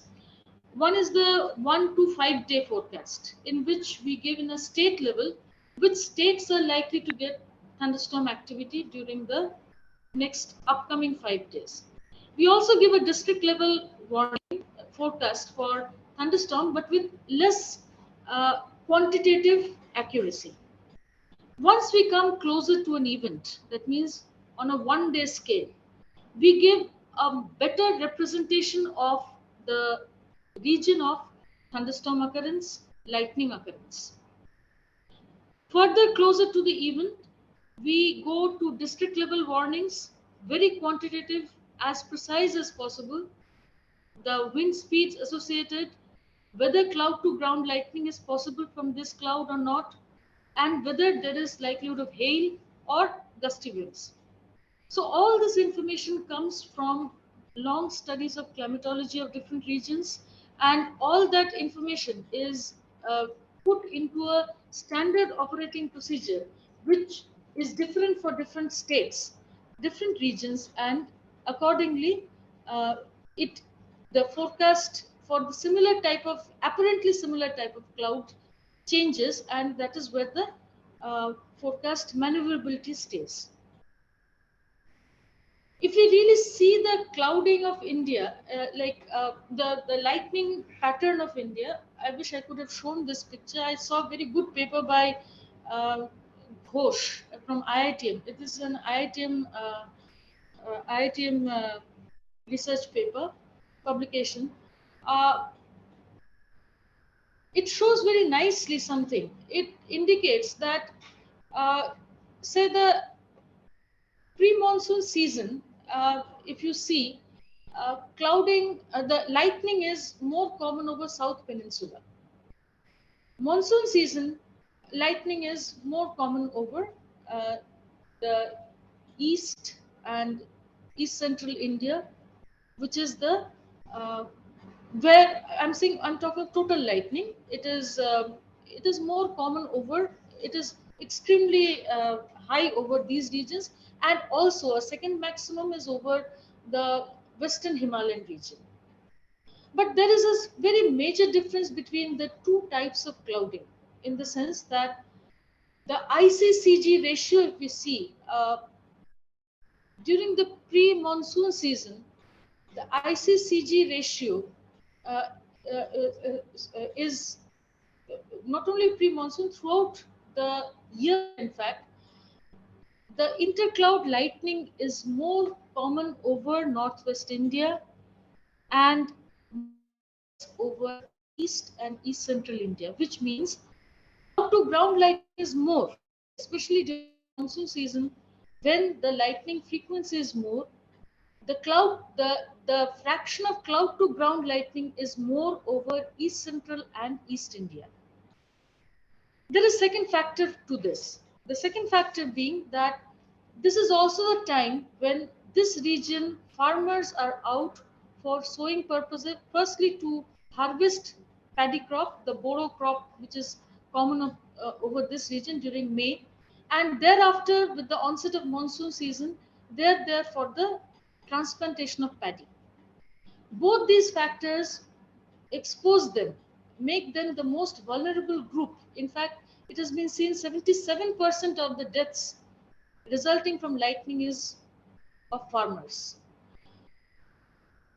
So what does that mean? That it is that lightning is not really always a very unpredictable factor, in the sense that certain types of clouds, the clouds which have a higher probability of lightning, are more common over East Central and East India during the months of May, June, July, and to an extent up to August. This kind of clouding generally, where we have these large scale lightning related casualties, these are more prevalent when there is a strong moisture inland. This happens when there is a monsoon system over the Bay of Bengal and a lot of moisture flux is entering into the Indian subcontinent across the eastern India. So during these periods, the clouds that form have a higher fraction of cloud to ground lightning, and this kind of clouding happens with the onset of monsoon season and also during the transition from break to active conditions, which is always triggered by some weather system that starts forming over the Bay of Bengal, or even if the monsoon trough comes to the Bay of Bengal and moisture starts entering the subcontinent, that actually heralds the start of the active condition of monsoon. So during both these situations, we find that East India, Northeast India to an extent, and East Central India becomes more prominent for lightning. A third factor comes into the picture, which is the reason why East India sees the highest fraction of deaths, is that the diurnality of the phenomenon. Like Colonel Srivastav just said, a farmer leaves from home around 5 o'clock in the morning. Very often times, the cloud over East Central India and East India is something that starts developing after 12 p.m. in the afternoon. So that during that period, farming activities are ongoing. It is very difficult to stop everything and move to safer places. So this is a very major factor. Whereas over Northeast India, though there is a high frequency of lightning, this is happening mostly in the night time when people are safe inside the houses. So many factors combine together to make East Central and East India so prone to lightning. A last fact I will tell you, if you see the NCRB reports, our forecasts objectively seen, and the amount of money the government is spending, the amount of forecast improvement that is happening, it is genuinely happening. It is on the ground also, it is happening. But casualties are increasing. So somehow there is a disconnect. And we are honestly saying in the dissemination mechanism, there is a disconnect between what our forecasts are going towards and what the public is actually deducing from that forecast. These efforts, which like say CropSea has taken up and other organizations are introducing us to the general public, is a prime purpose is also to sensitize people towards IMD forecasts. Not all forecasts come with the same kind of language. It is the current scenario for weather forecasting is very different from what it was maybe 10 years back. We are now giving very specific, specialized forecasts at district level, and even the Damini app is there, which gives you around the location. So these forecasts need to be looked into, and we are interacting very closely with the state disaster management authorities. And I request everybody to please go to the IMD website. Please go to through the Common Alert Protocol. We are trying to push this information. So every mechanism that we are aware of, we are trying to push it, but we need feedback. If our forecasts are getting better, it should be visible on the ground. So we need to get a feedback not only from meteorologists, but also from the social sector, from the general public, as to where the disconnect lies. that it is not getting very actionable. So, Soma ma'am, sorry to interrupt, but you have 2 more minutes, please. yes, I think I'm finishing here. Thank you, and I hope we get less frequency of deaths in future, which is primarily the target of this entire forecast endeavor. Thank you. And can you please switch on your video at least now? There have been some requests for that. Yeah, I somehow I'm not able. That link is not coming up. I mean, it is. I'm not able to start it. Okay. Okay. Can Akanksha, let's move ahead. We have 40 minutes scheduled. We have 40 minutes behind schedule.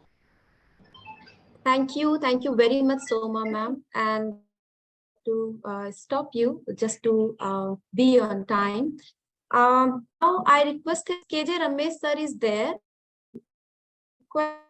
Sir to kindly grace the occasion with your speech. Ramesh sir. And what happened to Avdesh ji as per the schedule? Yeah, Avdesh sir is here. Actually, Ramesh sir had some engagements. Because of that, we had You need to rescheduled. announce But that and apologize to Avdesh ji because you are changing the schedule. Please announce that. Is it okay, Avdesh ji, if Ramesh Yes, sir? ma'am. It's absolutely okay if we can go ahead with Dr. KJ Ramesh sir. I will be upright. Okay. Thank you very much. So now over to you, Ramesh. Thank you, Akanksha, and respected Sinha Sahab, Prakash Chauhan ji, Colonel Sanjay Srivastav, Soma Sen Roy, and other distinguished people who have joined and sharing their valuable knowledge in extending our awareness program and making it more effective as possible with our efforts. Enhancing the awareness is the most important thing for lightning protection. We all know that warning is there, nowcast 10 minutes updates of lightning along with clouding. Everything is shared through website. So efforts of Dr. Sohen Roy's team in IMD is very much remarkable. Last 3 years, total dimensional shift in terms of forecasting thunderstorms, lightning, and making that to have.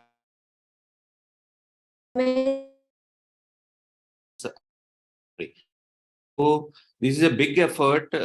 Although we started in 2017, but it has picked up so strongly and widely within IMD and institutions of Ministry of Earth Sciences, Indian Institute of Tropical Meteorology, and the National Center for Medium Range Weather Forecasting.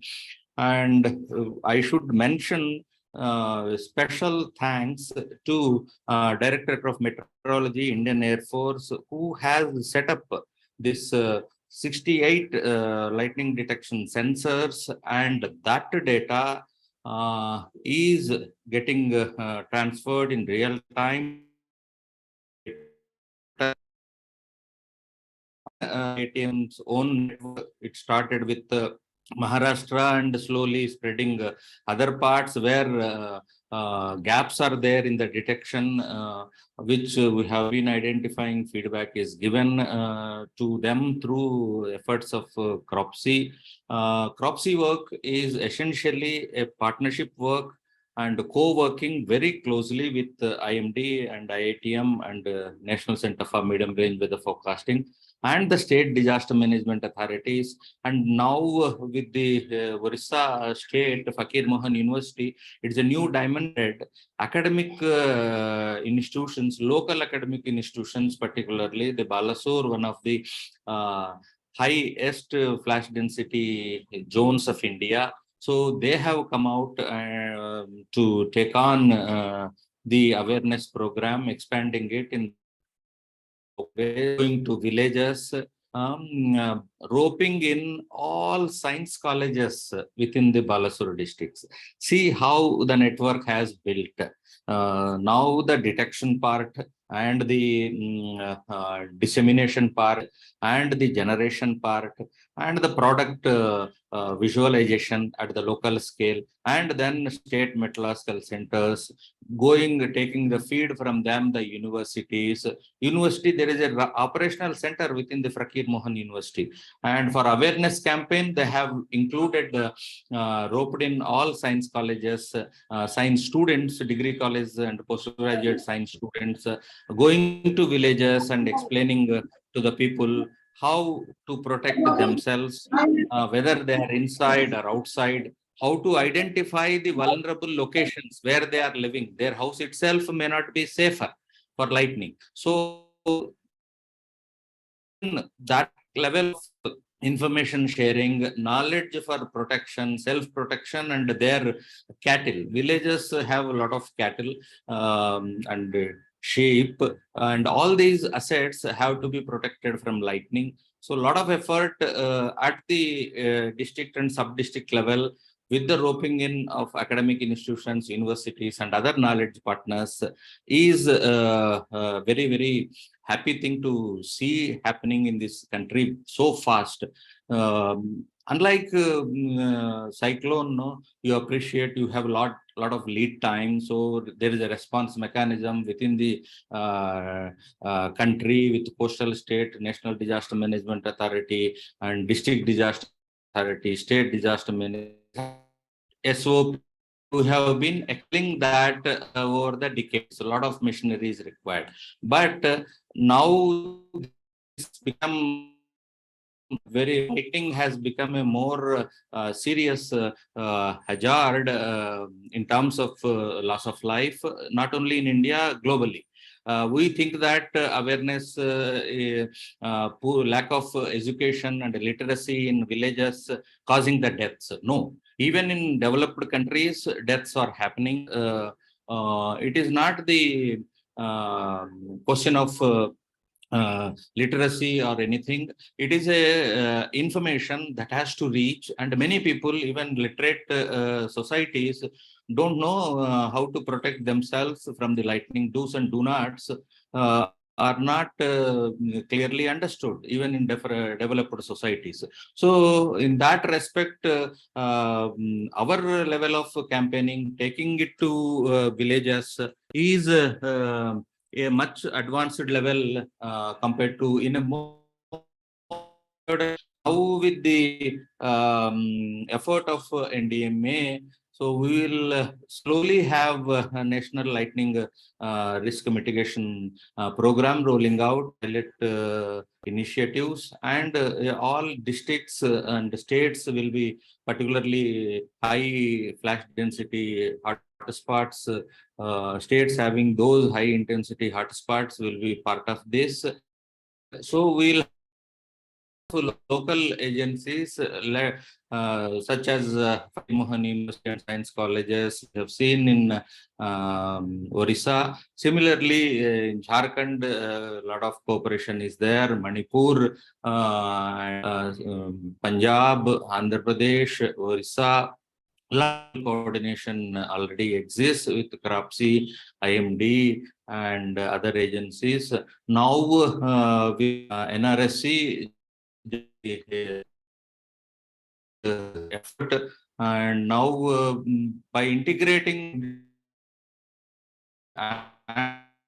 and the network hosted at IITM portal, share information in real time will help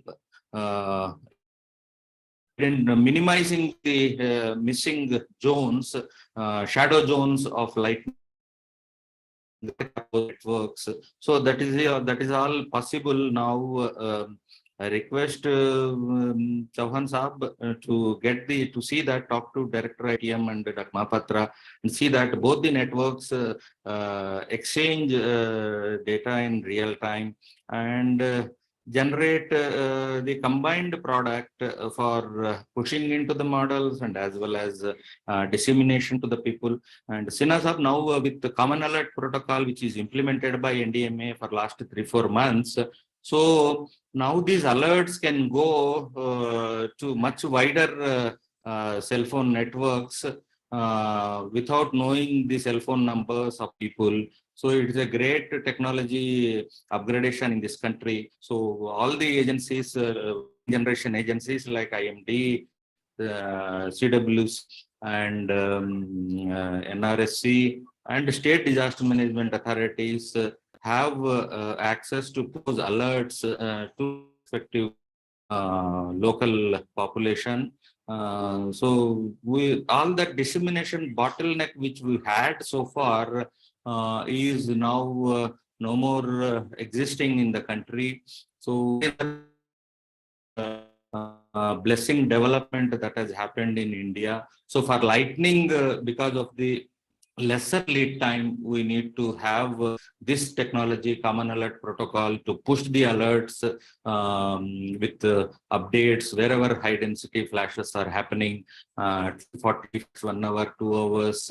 Apart from giving the forecast now gives a 3-hourly window of flash density for next 3 days operationally.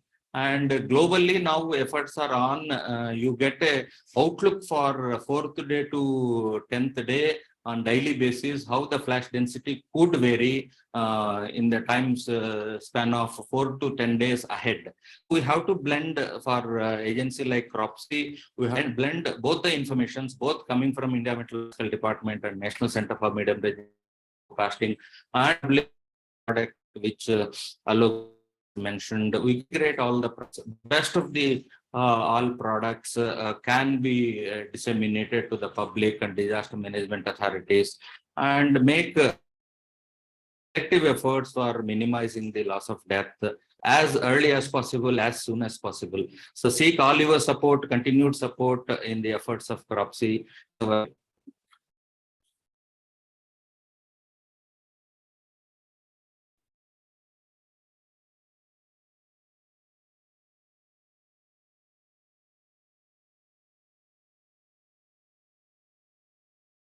Thank you so much, sir, for your very, very valuable and absolutely guiding principle. It is not the lack of scientific products. मेरे कहने का ये मतलब है कि ये scientific आविष्कारों की कमी नहीं है। साइंस ने सारी लाइटनिंग से बचने के तरीके सामने रख दिए हैं।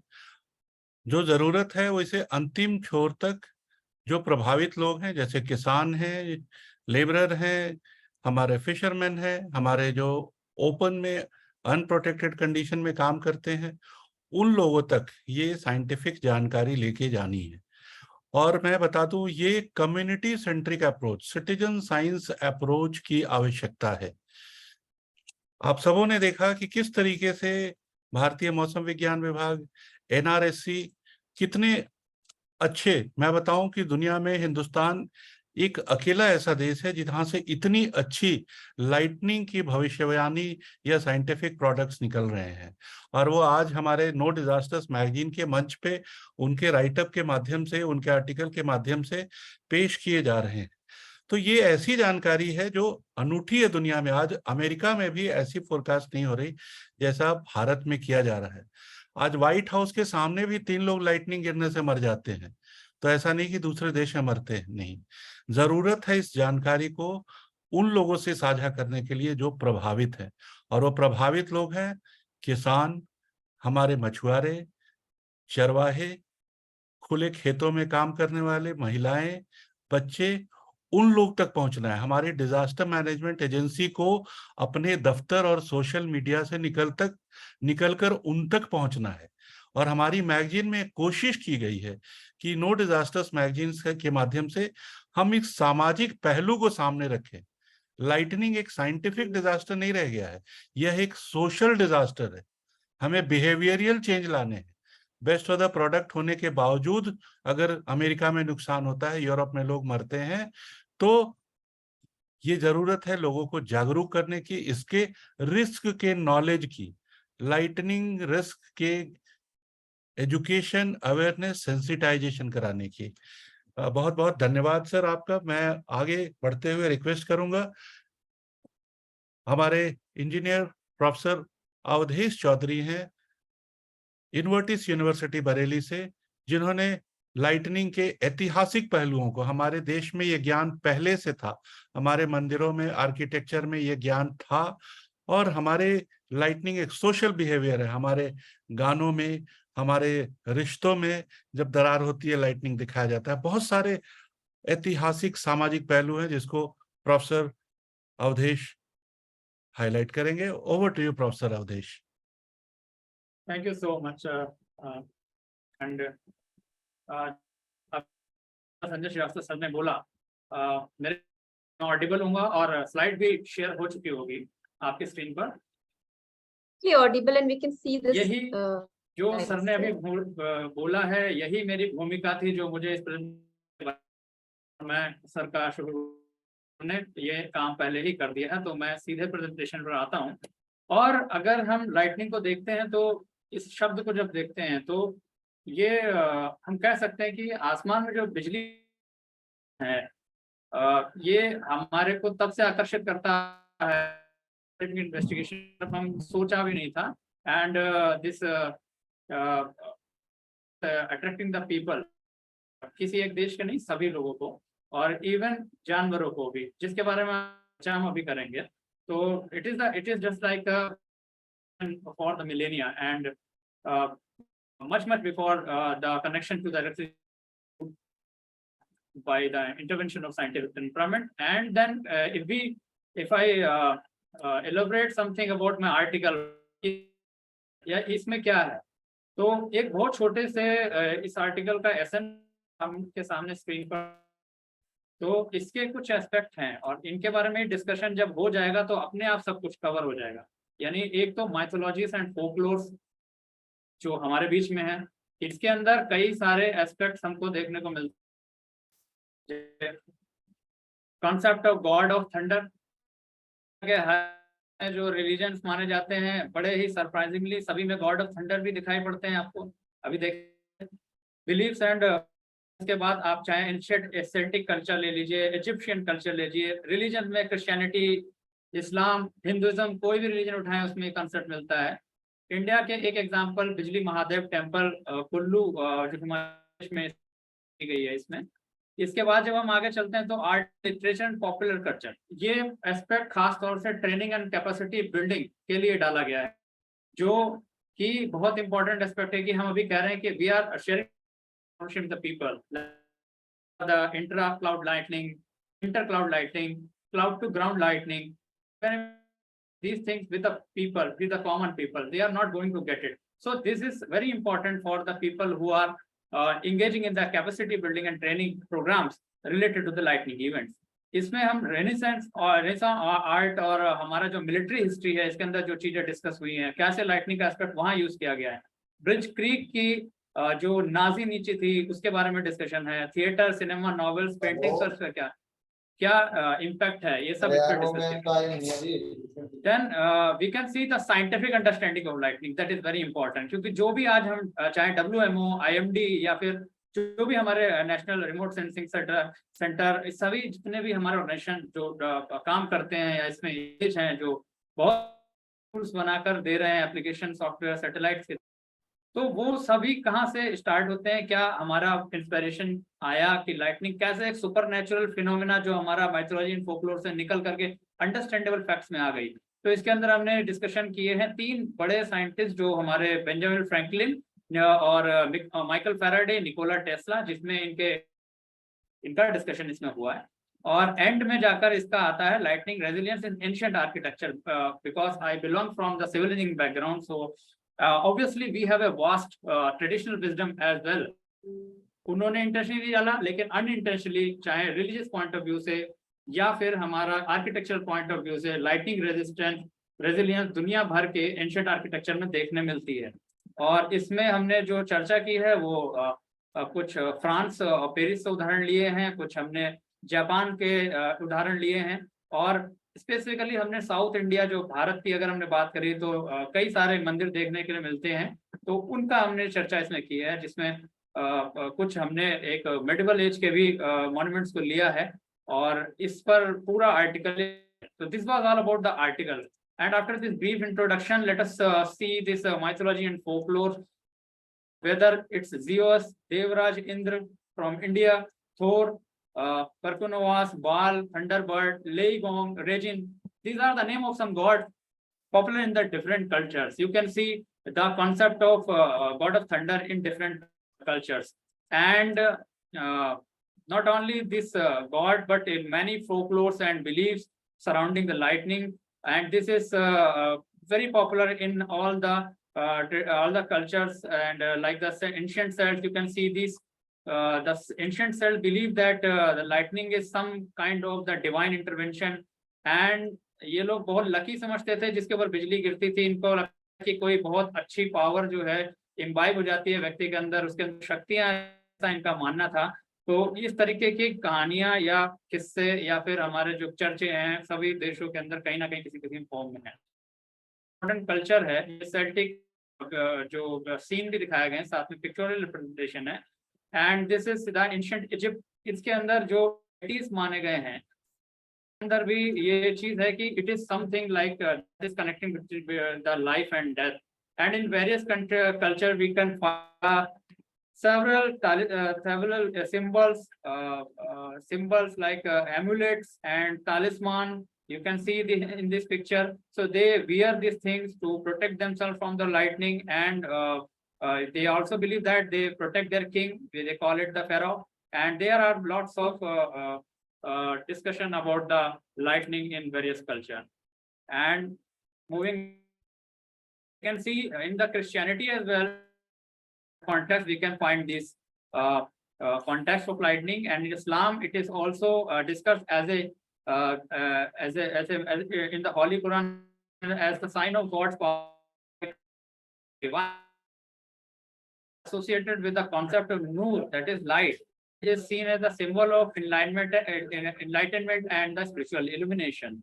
So you can see in this picture, abhi ye recent ghatna bhi is a warning of the. And this lightning is also, there is another example I have shared from the Bijli Mahadev temple, Kullu, Himachal Pradesh. I was discussed in the introductory part. This is a famous temple. यहाँ पर एक कथा है कि ये यहाँ पर हर 12 साल में बिजली गिर, ये अब जो बिजली गिरने के बाद इस शिवलिंग का फिर से जुड़ना होता है। वहाँ के जो प्रीस्ट होते हैं उसको किसी एड्रेस फिर फिनोमेना घटित होता है। ऐसे फोकलोर्स और ऐसे फोर्सेस से हमारे कल्चर के अंदर किया गया है, और जब हम आगे से कई कल्चर के अंदर बैड ओमेंस और डिवाइन ब्रेथ ऑफ गॉड के रूप में भी you can see in this pictures, and इसको हॉरर से बहुत ज्यादा जोड़ा गया है अभी तक, इसी वजह से लोगों के अंदर रहता है। और जितने भी painters, art and literature and popular culture की जब हम बात करते हैं जैसे, तो डिवाइन इंटरवेंशन से जुड़ा है, तो आपने कथा सुनी होगी जब भगवान कृष्ण जब लेकर जाए जाते हैं यमुना के द्वारा, वसुदेव जी द्वारा, तो का एक आप देखेंगे कि एक डिस्कशन उसमें है, और आकाशवाणी का टर्म भारतीय कहानियों में बड़ा फेमस। इसके अलावा lighting depict is not as a fear of the human but for the animals as well. इसमें एनिमल्स का भी डिपिक्शन कई आर्टिस्ट ने किया है। इसके अलावा जब 18th सेंचुरी के बाद स्टार्ट हो गए तब भी लोग यही माने कि लाइटिंग सुपर नेचुरल है, और ये पिक्चर्स दिखाई जो पड़ रहे हैं आपको वो उसी प्रेजेंटेशन किस तरीके से लोग इसे डर और डिवाइन इंटरवेंशन से जोड़ा। इसी वजह से इसके बारे में कुछ भ्रांतियां भी व्याप्त हुई अलग अलग देशों में। वॉर हिस्ट्री की बात करें तो वॉर हिस्ट्री में क्योंकि ये बड़ा क्विक होता है, लाइटनिंग रिएक्शन बहुत ज्यादा, लाइटनिंग बहुत तेजी से गिरती है और ऑनसेट बहुत तेज है इसका, तो इसको कई सारे मिलिट्री इंसिग्निया के रूप में भी इस्तेमाल किया है। This flag from the from World War II, it was a German flag, and this you can see USA जो ने कई सारे अपने जो एयरक्राफ्ट प्रोजेक्ट्स नाम भी लाइटनिंग के नाम पे रखे, क्योंकि ये इस तरह से स्ट्राइक करते थे जैसे कि कोई लाइटनिंग की हो दुश्मन के ऊपर। जर्मनी में एक और ऑफेंसिव स्ट्रेटजी अपनाई गई थी जिसमें जिसमें a violent surprise offensive strategy थी ये, जिसमें air force and mechanised ground forces की मदद से एक बार में जो अटैक करते थे उसको बाकायदा की नीति ही ये नाम दिया गया था। आगे जब हम बढ़ते हैं तो आप कुछ पिक्चर्स को सिर्फ देख लंबे छोटे समय में, ये लिटरेचर और आर्ट्स और पॉपुलर कल्चर में है। इसी तरह से आप जब भी का थिएटर का देखेंगे तो आप देखेंगे उसको अंदर भी सीन्स को क्रिएट करने के लिए, भावनाओं को जागृत करने के लिए। और टीवी चैनल जो लोग देखते हैं डेली सोप, उसमें तो लाइटनिंग 3 कहीं कोई सीन बना पाते हैं वो लोग, तो ये बहुत कॉमन है उसमें। आप देखेंगे अगर कोई भी बड़ा कैरेक्टर उसका डिमाइस होता है जैसे रावणा इन द रामायण, तो these are used here in movies bhavna to create the emotional sentiments in the people and मैं एक बात जरूर शेयर करना चाहता हूँ। एक फ्रैंकेस्टाइन नाम का नॉवेल आया था, इसने लिटरेचर की धारा मोड़ दी थी पूरी। कुछ लिटरेचर के अंदर ऐसे इवेंट है जैसे कि फ्रैंकेस्टाइन, इसने पूरी लिटरेचर की धारा को मोड़ा और एक नए किस्म के लिटरेचर की शुरुआत हुई जो कि साइंस फिक्शन राइटिंग को बिल्कुल बदल दिया। मूवीज इस पे बहुत सारी बनी हैं। और इसके बाद हम साइंटिफिक एस्पेक्ट पे आते हैं, साइंटिफिक अंडरस्टैंडिंग ऑफ लाइटनिंग। ये 3 जो पिक्चर्स है समय सीमित है, हम देखते हैं 18 लोगों में इंटरेस्ट जागना शुरू हो गया था कि ये है क्या। और इसमें जितने भी लोग रहे हैं काम करने वाले, वो थोड़े से आप कहेंगे कि अगर अंडरस्टैंडिंग पॉइंट ऑफ व्यू से कहें तो कहेंगे ये से पागल, ऐसा देखने मिलेगा। फ्रैंकलिन बैठकर लाइटनिंग का पीछा करते थे, दुनिया लाइटनिंग से भागती थी लेकिन ये पीछा करते थे उसे समझने के लिए। इन्होंने एक फेमस काइट एक्सपेरिमेंट भी किया 1752 के अंदर, जिसके अंदर उन्होंने ये साबित किया कि जो इलेक्ट्रिक डिस्चार्ज है उससे कैसे लाइटनिंग सेम है, ये सुपर नेचुरल पावर नहीं है। का पहली बार जो इंटरवेंशन साइंटिफिक वर्ल्ड में डाला वो बेंजामिन फ्रैंकलिन के द्वारा। इन्होंने कई सारे की डिस्कवरीज की जिसके अंदर हमारे डिवाइसेस इन्होंने दिए, क्योंकि उससे पहले मानते थे कि अगर बिजली गिरी तो बच नहीं सकते, लेकिन उन्होंने क्या किया, लाइटनिंग से रिलेटेड कई सारे एक्सपेरिमेंट के द्वारा कुछ डिवाइस है जो काफी बिके भी। और इसकी देखा जिसे लाइटनिंग कंडक्टर्स हम कह सकते हैं, लाइटनिंग जो बाद में अरेस्टर्स के रूप में हम लोग जानते हैं। तो इस तरीके से ये इन्वेंशन बेंजामिन फ्रैंकलिन ने किए और उनके देखने के बाद जो शिप, जो पानी के जहाज चला करते थे जिसपे बिजली गिरती थी वो पूरे खत्म हो जाते थे, तो उन्होंने भी लाइटनिंग कंडक्टर्स को डेवलप किया इंजीनियर्स ने। उसके बाद सेकंड हमारे माइकल फैराडे हैं जो 1821-1867 तक कंट्रीब्यूट किया, और ये खुद भी बिलीव करते थे गॉड की जो थ्योरी थी लाइटनिंग की, लेकिन फिर भी इन्होंने फैराडे के जैसे ऐसे डिवाइसेस को बनाया जो कि कैपेबल थे कि लाइटनिंग से किसी चीज को बचा सके। तो ये जो डिवाइसेस आए तो इन्होंने कहा नहीं, lightning is not invincible one. और इसके बाद थर्ड है Nikola Tesla, and Nikola Tesla was the king of the old idea in the electricity, in the electrical understanding of the human kind. Nikola Tesla बिल्कुल अलग तरह से सोच, उनका मानना था कि ये जो नेचर है ये इनॉर्मस एक तिजोरी है जिसके अंदर बहुत सारी लाइटनिंग और बहुत सारे रिसोर्सेज को हम यूटिलाइज कर सकते हैं। और ये इन्होंने एक ऐसा कॉन्सेप्ट दिया था जो फ्री इलेक्ट्रिसिटी थी। इमेजिन करिए आज पॉलिटिक्स में बहुत सारी बात होती है कि हम फ्री इलेक्ट्रिसिटी देंगे, पर दे नहीं पाते हैं, बट निकोला टेस्ला ने इसको साइंटिफिकली देने के लिए सक्सेसफुल इन्वेंशन किए थे, जिसमें से एक को आप देख सकते हैं। और जब इस पे ये क्वेश्चन उठा है कि wireless transmission of electricity possible नहीं है, तो इन्होंने एक मैग्नीफाइंग ट्रांसमिशन बनाया और ये प्रूव करने के लिए कि ये कितना सेफ है। तो देख लीजिए निकोला टेस्ला यहाँ पर जो बैठे आपको दिख रहे हैं, ये नोट्स यहाँ पर ले रहे हैं और लाइटनिंग इवेंट यहाँ चल रहा है। 6.7 मीटर के डिस्टेंस तक इन्होंने इसे फ्लो कराया था। अपनी इलेक्ट्रिसिटी ट्रांसमिशन को और ज्यादा थ्योरी को और ज्यादा रिसर्च इनको चाहिए था, और इसीलिए इन्होंने वार्डेनक्लिफ टावर को भी बनाया। बट इलेक्ट्रिसिटी कंपनीज को ये आइडिया थोड़ा अच्छा नहीं लगा कि नेचर की इलेक्ट्रिसिटी को भी इनहैंस एक्सट्रैक्ट किया जा सकता है या इस तरीके से ऐसे रिसोर्सेज को भी खोजा जा सकता है। तो इनको कई जगह पर प्रॉब्लम्स आई और इनको फंड्स रोके गए। आखिरी में ये जो इनका पोटेंशियल था इस रिसर्च का कभी दुनिया जान नहीं पाई और ये यहाँ पर एंड हो गया। But he was a great contributor, because of him we are capable to understand many things. And इनकी थ्योरी में दम भी लगता है क्योंकि अर्थ एक ऐसा प्लेनेट है जिसके ऊपर कई सारी बिजलियों गिरने की घटनाएं होती हैं। क्लाइमेट चेंज की वजह से हो रहा है और जितनी चीजें फैक्टर रिस्पॉन्सिबल हैं इसकी चर्चा पहले अभी सेशन में हो चुकी है। और थोड़ा सा मैं समझ लेता हूँ, कहूँगा कि यहाँ पर एक लेक मारासाइबो इन वेनेजुएला दिखाई पड़ रही है आपको स्क्रीन पर, जिसके अंदर एवरेज 260 स्टॉर्म डेज होते हैं, और अक्टूबर के महीने में तो इसमें 28 लाइटनिंग फ्लैशेस हर मिनट रिकॉर्ड किए गए हैं, और इसके लिए इसको बीकन ऑफ मारासाइबो और द एवरलास्टिंग स्टॉर्म भी बोला जाता है। और इसी तरह से ये किस तरीके से हमारे प्लेनेट पे कितना ज्यादा बड़ा फोर्स है, बस लेस डिस्कस टॉपिक है बट बहुत ज्यादा इम्पैक्ट करता है। ये WMA का डाटा देख रहे हैं कि अभी 17.1 सेकंड का सबसे ग्रेटेस्ट ड्यूरेशन रिकॉर्ड किया गया है, इतना लंबा ड्यूरेशन।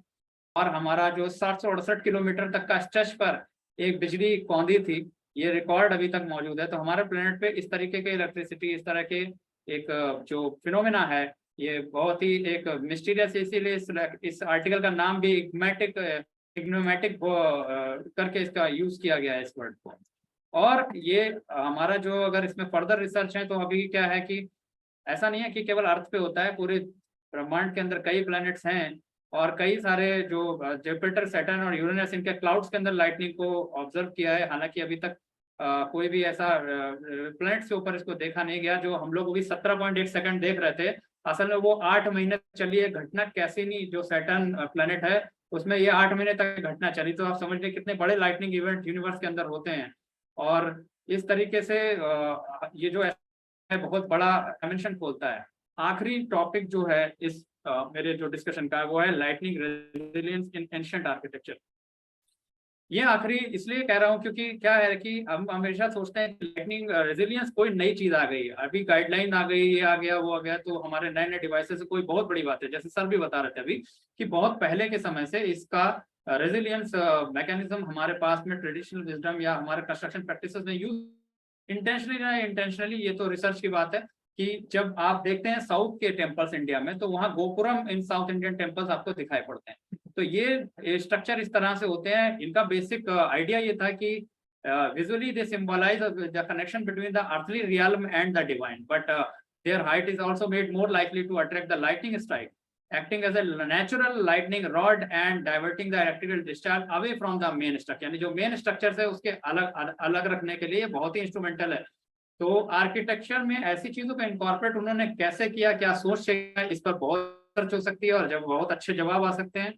और इसके बाद में हमारा जो इस तरीके के स्ट्रक्चर के अंदर जो मटेरियल यूज किया गया है वो इंसुलेशन का लिए एक्सेलेंस होता है, क्योंकि स्टोन यूज हुआ ज्यादातर में।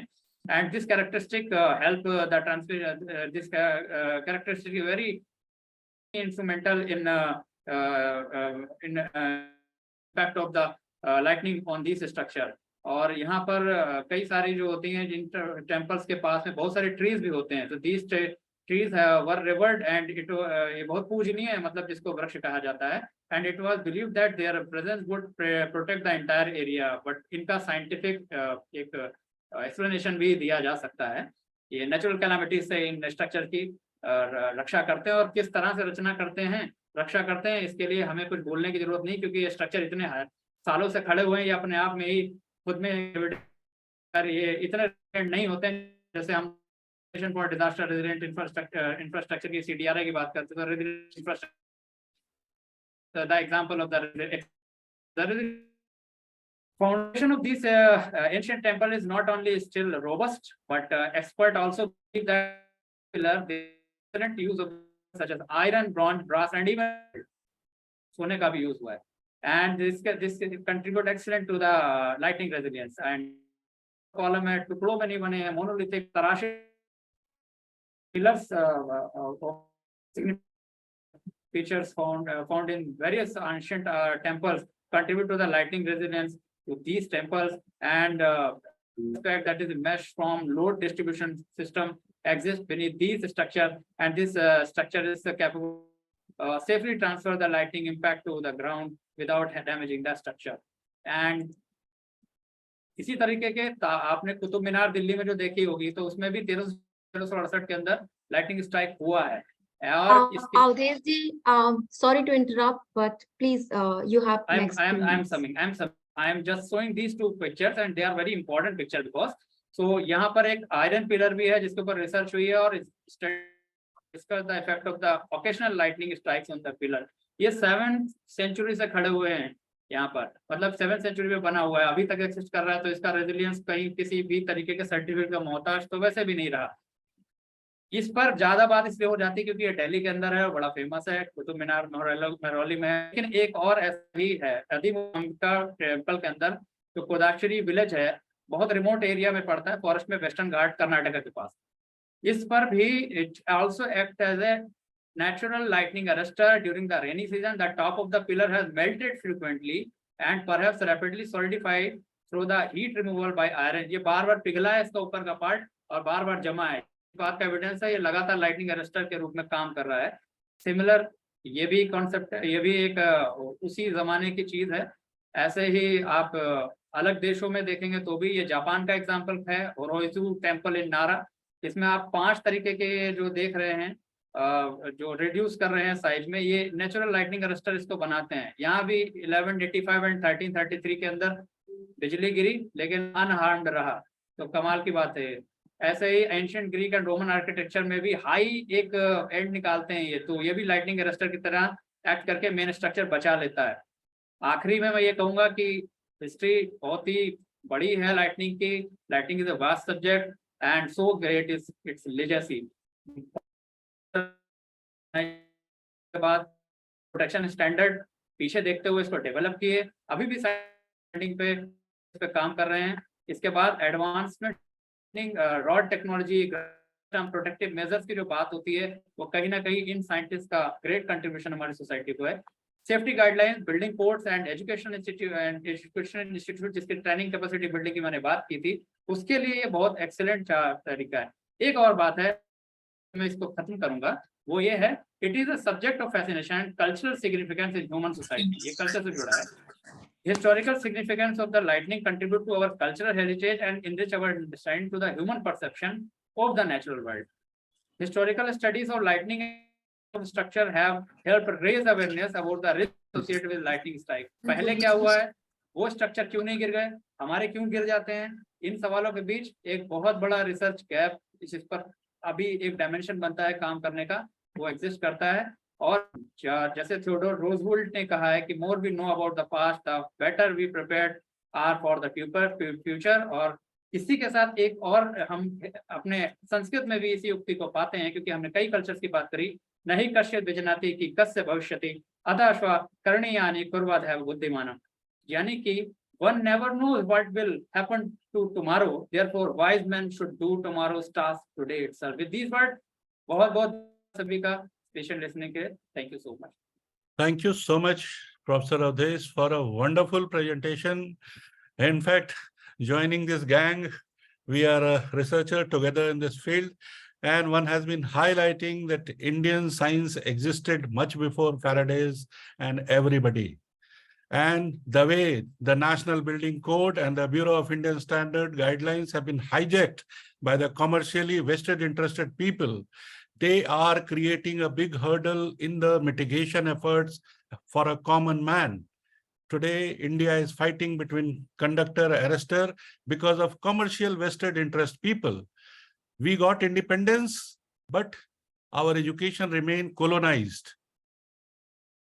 All of us who make our house, we do structural stress compression test, but ask yourself, go back to your map of the house, architectural design, where is the electrical sensitivity test for the house? Nobody does it. Because our engineers, our architects, they are slave to the Western knowledge. They are not onto the complete safety of the house. Thank you for presenting a wonderful thing. And today, Cropsey has undertaken the research and development dynamics. So far, unfunded by any agency, we are earning and doing research and presenting things to the country. It is a time we need to identify the electrical sensitivity in the environment, and we need to explore what existed, the rich knowledge with us. I would also like to welcome at this moment Animesh Kumar, head of UNDRR, who is present here, Dr. Sanjay Srivastava, Mr. Loy Rigo, who is here from Egypt. So it's a global webinar going on, and we would like to compliment Professor Avdesh Chaudhary for showcasing the Indian architecture and Indian system, what existed with us. We have an article on Vedic science, how our Vedas referred lightning, how we had the infrastructure, how today we are making Ayodhya temple. Ayodhya temple, again, it will be an indication of the Indian architecture, where besides the structural safety, we'll be ensuring the lightning safety. Our Statue of Unity with Sardar Patel is a sign. Our Baba Dham Devgarh temple is a sign where charge transfer mechanism has been set up by us, and it is lightning safe. Our Qutub Minar, Rohit Bhatnagar is a participant here, and he has installed the lightning arrestor, and Qutub Minar is lightning safe today. So is our parliament and the new vista, what has come up. So we Indians are trying to explore our strength in the technology, putting it on our systems. We are comparing it with the available Western technology and doing a fusion, making lightning resilient India. Our scientific community, I request everybody in the community, in the environment, to support this. Now, I would request our respectable, revered Shri Anil Sinha sir to launch the magazine, sir.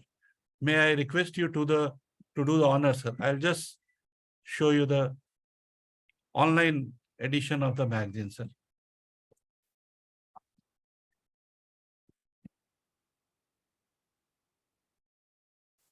धन्यवाद संजय जी। उसके पहले अवधेश जी, आपने बहुत बहुत बहुत ही बढ़िया presentation किया। I think it was really enlightening, you know, enlightening the whole business of lightning which we have been talking since morning. किस तरीके से ये चीज हमारे संस्कृति में, हमारे कल्चर में, हमारे सोसाइटी में, नॉट ओनली इंडिया बल्कि पूरे ग्लोब में डिफरेंट सोसाइटीज में कैसे रहा। बहुत बढ़िया रिसर्च आपने किया है, आपको बहुत बहुत बधाई हो। और ये जो पेपर है, इसको तो स्पेशली हम समझते हैं कि इसको हम लोग को बहुत ही पॉपुलराइज करना चाहिए, जिससे कि लोग समझें कि लाइटनिंग का क्या प्रेजेंस है हम लोग के सोसाइटी में, हम लोग के कल्चर में, एंड साइंस एंड टेक्नोलॉजी में कैसे इस चीज़ को स्टडी किया जा रहा है और कैसे पब्लिक तक ले जा रहे हैं, उस पर तो बातचीत आज हुई है। यहाँ तक नो डिजास्टर मैगजीन को लॉन्च करने का सवाल है, संजय जी बहुत बहुत शुक्रिया, लेकिन हम अकेले नहीं, हम कहेंगे ये प्रोसेस भी ऐसा है कि सारे लोग जो हैं इसको एक साथ मिल करके लॉन्च करें। It is a societal initiative, और जितने अभी 80 लोग पार्टिसिपेट कर रहे हैं वो सारे के सारे लोग मिल करके हम लोग इसको लॉन्च करेंगे। अनिमेश जी अगर हैं अभी, संजय, अनिमेश जी जेनेवा से हैं, संजय बैंकॉक से हैं, लॉय जो हैं वो इजिप्ट से हैं, और प्लस जितने लोग इंडिया में भारत के अलग अलग जगहों से जो पार्टिसिपेट कर रहे हैं, खास करके बच्चे, और जो हमारे यंग कलीग्स हैं, कोमल है, पारिया है, अल्तमश है, वंदना भी यंग है, आकांक्षा है, ये सारे लोग। और मुझे बहुत खुशी है कि सत्या जो है, सत्या जी ने अभी ज्वाइन कर लिया है, तो हम लोग सब इसको मिल करके करें, जल्दी से करें और फिर जल्दी समाप्त भी करें, क्योंकि आज हम लोग सेशन बहुत अच्छा रहा लेकिन काफ़ी एक्सीड कर गया टाइम। चलिए, तो इसको आगे बढ़ाइए, हम लोग इसको लॉन्च करते हैं। बहुत बहुत धन्यवाद sir, thank you for releasing the magazine. ये हमारा कवर पेज है, और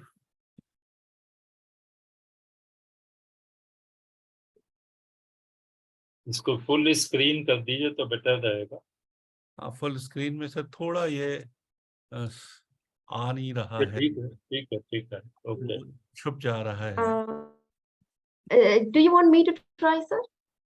हाँ, you can. ठीक है, इसी में अब चलिए, let's move ahead with the pages, you see।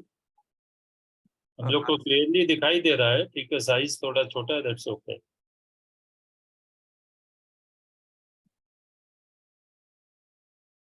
आकांक्षा, क्या आप दिखा सकती हैं? I will, sir, क्योंकि मुझे लग रहा है आपका फाइल एडिटिंग मोड में चला गया है। हाँ, अभी आ गया, आया? अच्छा, हाँ अभी ठीक है। हाँ, तो ये हमारा इशू है, इस पे ये हमारे यंग इंजीनियर हैं, ये आत्मनिर्भर भारत से हम लोग मिटिगेशन में सिकिट टेक्नोलॉजीज को प्रमोट करते हैं, और ये मुथु प्रिया का आर्टिकल है। She is a young engineer. ये 6 लोग हैं जो भारत में सही टेस्टिंग करके लाइटनिंग अरेस्टर और कंडक्टर बना रहे हैं। सबसे अहम काम ये लोग सोसाइटी के लिए बहुत बड़ा काम कर रहे हैं। पेज नंबर 12 पे analysis by professor Avadhesh Chaudhary and ancient heritage पे मेजर प्राण रंजन, जो आर्कियोलॉजिकल सर्वे ऑफ इंडिया के चीफ सिक्योरिटी ऑफिसर है, उनका आर्टिकल है। महिलाओं का क्या रोल होगा, इस पे आर्टिकल है प्रोफेसर मधुबाला का। लाइटनिंग रेजिलेंट इंडिया कैसे आगे बढ़ रहा है, और आज लाइटनिंग को हम लोगों ने सबके बीच एक स्थापित कर दिया है, वो इंटरव्यू है। एंड देन फील्ड से पश्चिम बंगाल से नीलकंठ चैटर्जी का आर्टिकल है, किस तरीके से बंगाल में वो काम कर रहे हैं।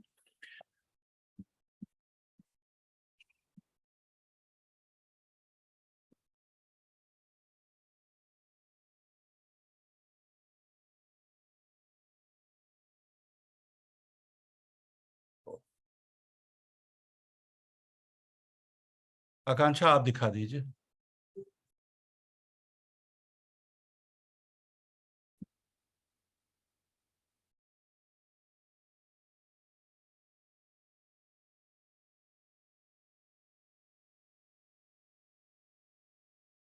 एनुअल लाइटनिंग कॉन्फ्रेंस 28-29 अगस्त को नई दिल्ली में है, और ये भारतीय मौसम विज्ञान विभाग में होगा। जितने लोग लाइटनिंग के बारे में जानकारी के लिए इच्छुक हैं वो वहाँ आ सकते हैं। हमने चैट बॉक्स पे ईमेल दे दिया है, आप अप्लाई कर सकते हैं। पूरे भारत में जो लाइटनिंग हो रही पिछले 5 वर्षों की सारे रिपोर्ट, मोर्टेलिटी, सामाजिक पहलू, मिटिगेशन, वो इस कॉन्फ्रेंस में लागू किए दिखाए जाएंगे। तो अनुरोध है कि आप अगर कुछ कंट्रीब्यूट करना चाहते हैं उसके लिए भी हमें लिख सकते हैं। Akanksha, go ahead. Akanksha please go ahead. मैं आपको बता दूं कि lightning resilient India campaign 26 March 2019 को Shri Anil Sinha sir, doctor K Ramesh, इनके नेतृत्व में IIT दिल्ली में लॉन्च किया गया था, और एक scientific, academic, community, administrative, NGOs, society, सबों का एक पहलू है। आकांक्षा, अगर कोई प्रॉब्लम है then we move ahead. I think Can't you see my screen? I can see your screen. Please make it full. File is very big, so it is taking time to open. It is 33 Yeah, MB. So I was 33 taking MB, time yeah. to open. 33046. So it will take time to open. Yeah. You have to be patient. I think आज अब समय नहीं है, इसलिए question answer को आज छोड़ दें, वो हम लोग नेक्स्ट में करेंगे। लेकिन हम लोग सत्या जी को मैं special Satya Satya I'm moving this screen. You can see moving screen. ठीक है, don't get bothered too much. Satya ji, are you there? Hello Satya, Please Please unmute yourself. unmute Satya sir. yourself. हाँ, I'm there. तो आप वोट ऑफ थैंक्स को शुरू कीजिए। वो बहुत बड़ी वंदना दे स्पीच। रही, वंदना कुछ शब्द बोलना चाह रही थी, ठीक तो है, उसके ठीक बाद है। दे देते। सर कुछ वरना बच्चों ने नहीं, मैंने सर आपसे कुछ बच्चों ने कंट्रीब्यूट किया आर्टिकल। एक अभिषेक राजहंस ने काफी अच्छा आर्टिकल लिखा है सर, और किस तरीके से इंडिया को हम रेजिलियंस की ओर ले जा रहे हैं। सूरज झा है Tata institute of social science से, जिन्होंने बहुत अच्छा आर्टिकल लिखा है। बिहार के सीतामढ़ी में वो इस कैंपेन को साथ लाइटनिंग रेजिलेंट इंडिया को काम कर रहे हैं, और काफी अच्छा काम किया है। दयाशंकर मिश्रा जी हैं जमशेदपुर से, जिन्होंने काफी अच्छा आर्टिकल लिखा है। तो इस तरीके से प्रोफेसर धिमन एंड कोमल ने बहुत अच्छा आर्टिकल लिखा है सर बिहार के लिए। तो ये सारे आर्टिकल हैं जो बहुत रिच आर्टिकल हैं, हर आर्टिकल अपने आप में अनूठे हैं। Professor Niranjan Sahu, Xavier institute of social science, XISS Ranchi से, उन्होंने काफी अच्छा लिखा है बेनिफिट्स ऑफ लाइटनिंग। तो हर आर्टिकल अपने आप में सर एक बहुत ही रिच आर्टिकल है। समय की कमी के कारण हम उसे दिखा नहीं पाए हैं, तो इन सबों का उल्लेख मैं समझता जरूरी है, और ये मैगजीन सॉफ्ट फॉर्म में सबों को ईमेल कर दी जाएगी, तो आप इसे ध्यान से देखें। और लाइटनिंग के विभिन्न पहलुओं को जिस तरीके से दिखाया है वो एक यूनिक तरीके से दिखाया जा रहा, और लाइटनिंग के रिसर्च के लिए मैं आमंत्रित करता हूं। सामाजिक रिसर्च की ज्यादा जरूरत है। आज टेरी यूनिवर्सिटी में centre for disaster research studies हमने स्थापित किया है। I will request all support from people. और ये काफी रिसर्च की जरूरत है, काफी समाज में आगे ले जाने की जरूरत है। इस मंच के माध्यम से, इस मैगजीन के माध्यम से आपसे अनुरोध है, इसको जरूर पढ़े, क्योंकि जिस तरीके के पहलुओं को दिखाया गया है वो आज तक नहीं हुआ था। और ये अनिल सिन्हा सर का पैशन है कि लाइटनिंग के इतने सारे पहलुओं को एक प्लेटफॉर्म पे लाके उन्होंने रखा है। अब मैं अनुरोध करूंगा, आकांक्षा, आप कुछ बोलना चाहती हैं? No, thank you, sir. Thank you very much. I think Vandana ma'am is there for the vote of thanks, and Satya ji is there. Satya sir is also. Satya Yeah. sir Satya is sir there. is there. हाँ, सो आप unshare कर दीजिए अपना screen, आपका अभी दिख रहा है। और Yes. रिक्वेस्ट करूंगा सत्या जी से for before that, Anil Sinha sir, anything would you like to say sir? I just have. Am I audible, sir? Sir unmute कर लीजिए अपने आप को। Hello. Anil Sinha sir unmute कर लीजिए अपने आप को।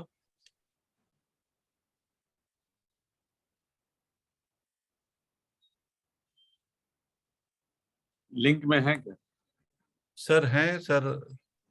नहीं, हम ये कह रहे हैं कि वन्ना बोलेगी, मैंने उनसे रिक्वेस्ट किया है by Satya will close, I have got another engagement, तो इसीलिए we are already half an hour beyond time. Yes sir, over to Vandana ji. Vandana ji please. Thank you so much. Time की कमी की वजह से मैं कुछ ज्यादा नहीं लूंगी समय, बट जैसे श्रीवास्तव सर ने बताया, मुझे लगता है कि ओवरऑल जो आज का हमारा टेक अवे है वो यही है कि हम लाइटनिंग के ऊपर थोड़ा सोशल रिसर्च में ध्यान दें और उस पे थोड़ा काम करें। एंड आई थिंक जैसे श्रीवास्तव सर ने बताया, जो लाइटनिंग रेजिलिएंट इंडिया कैंपेन है उनके मार्फत से उनके साथ रह करके maybe everyone can contribute. So that's a takeaway. इस पे आगे बहुत कुछ करना है, काफी कुछ हुआ है, काफी कुछ करना है, तो मुझे लगता है कि that's a great takeaway and we are committed to work towards lightning resilient India campaign. I think on behalf of everyone, we all are there and we are committing कि हम आपके साथ जरूर इसमें कुछ ना कुछ कंट्रीब्यूट करेंगे। बट मैं बहुत बहुत धन्यवाद करना चाहूंगी हमारे डॉक्टर प्रकाश चौहान सर हैं, जिन्होंने समय निकाल के हमारे साथ आज कॉन्स्टेंट इवेंट में, इस लॉन्च इवेंट में रहे हैं। Thank you so much sir. हमारे डिस्टिंग्विश्ड स्पीकर्स हैं doctor K Ramesh, doctor Alok, doctor Soma Sen और engineer Avadhesh Kumar ji. Thank you so. जो भी आपके पर्सपेक्टिव्स हैं, चाहे वो टेक्निकली हो, चाहे वो माइकोलॉजिकल से हो, चाहे वो सोशली इंटरवेंशंस की बात कर रहे हो, बट ऑल एंगल से they are very much useful. Thank you so much. और हमारे पार्टिसिपेंट्स में आज जब से शुरू हुआ है तब से मैं देख रही हूँ हमारे साथ आज बहुत अच्छा पार्टिसिपेंट्स था। 100 लोगों का पार्टिसिपेशन, जो अभी भी मुझे लगता है कि हम लोग 80 लोग अभी भी हमारे साथ कॉन्स्टेंटली जुड़े हुए, तो इससे हमें दिख रहा है कि कितना लोगों को इसमें इंटरेस्ट भी है, इसमें इस टुवर्ड्स लाइटनिंग रेजिलिएंट पे काम करने के लिए सबका कमिटमेंट भी है, वो इस पार्टिसिपेशन से दिखता है। Thank you very much.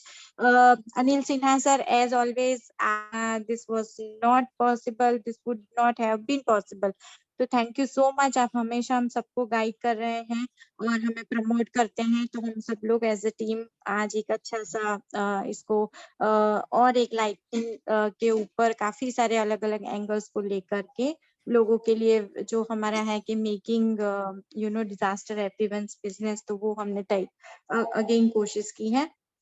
बहुत special thanks to colonel Sanjay Srivastava sir, क्योंकि आपका तो ये काम भी है लाइटनिंग के ऊपर, बट और आपका बिजी स्केड्यूल होने के अलावा भी आपने इसमें हमें बहुत बहुत बहुत सपोर्ट किया है। उसका कंटेंट डेवलपमेंट से लेकर के मुझे लगता है लॉन्च इवेंट में हमारे सारे स्पीकर्स को भी हमारे साथ लाने के लिए। So thank you so much colonel Srivastava sir.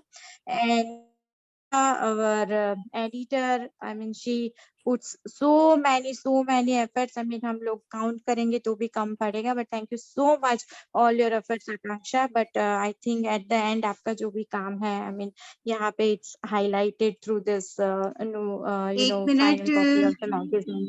Colonel Sanjay, 1 minute. देखिए, इसके पहले कि रजनी जी बोलें या लॉय बोलें, लॉय को भी मैं देख रहा हूँ काफी देर से, और लोग बोलें, लेकिन मैं बस एक बात कहना चाहता हूँ कि चूंकि मेकिंग डिजास्टर्स एवरीवन्स बिजनेस हम कर रहे हैं, तो हम एक चीज कहते रहे अपने टीम में कलीग्स को, ये 20, 25, 50 पार्टिसिपेशन से काम नहीं चलेगा। आज बहुत खुशी है कि हम लोग 100 तक क्रॉस पहुंचे, 100 से ज्यादा हम लोग एडमिट नहीं कर सके। इनफैक्ट जी, वंदना ने जी। लिखा कि 700 जो दीदीज हैं, जीविका कार्यक्रम जो बिहार में बहुत बड़ा विमेन एम्पावरमेंट का कार्यक्रम चल रहा है, मैंने उनको कहा था, हमारी डिस्कशन हुई थी कि एनसीसी के कैडेट्स हैं, जीविका की जो दीदीज हैं जो पूरे राज्य में फैली हुई हैं, इन लोगों को हम पकड़े, इनको अप्रोच करें।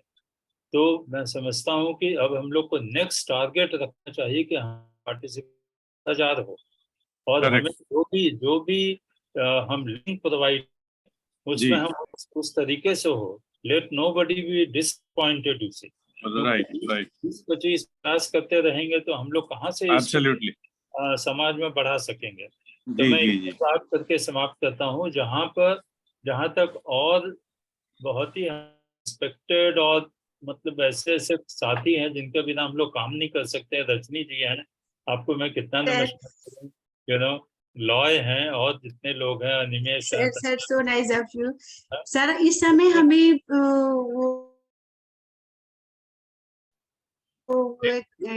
आंखों में थोड़ा सा हो चुका है इन्फेक्शन, स्टिल मैं छोड़ नहीं पा रही। मुझे इतना पैम्परिंग लगता है आपका हर सेशन, मुझे लगता है बस मुझे जरूर ज्वाइन करना चाहिए। So nice of you sir. एकदम ज्वाइन कीजिए, महिलाओं को एनकरेज कीजिए, लड़कियों को एनकरेज कीजिए, वही छाए हुए रहने चाहिए, तभी ये सब चीजें सक्सीड करें। तो हम लोग, अगर आप परमिट करें तो आज क्वेश्चन आंसर नहीं लेते हैं, हम सत्या जी को अनुरोध करते हैं, वरना जी नमस्कार, को नमस्कार। स्पेशल थैंक्स, वरना को Thank you, sir.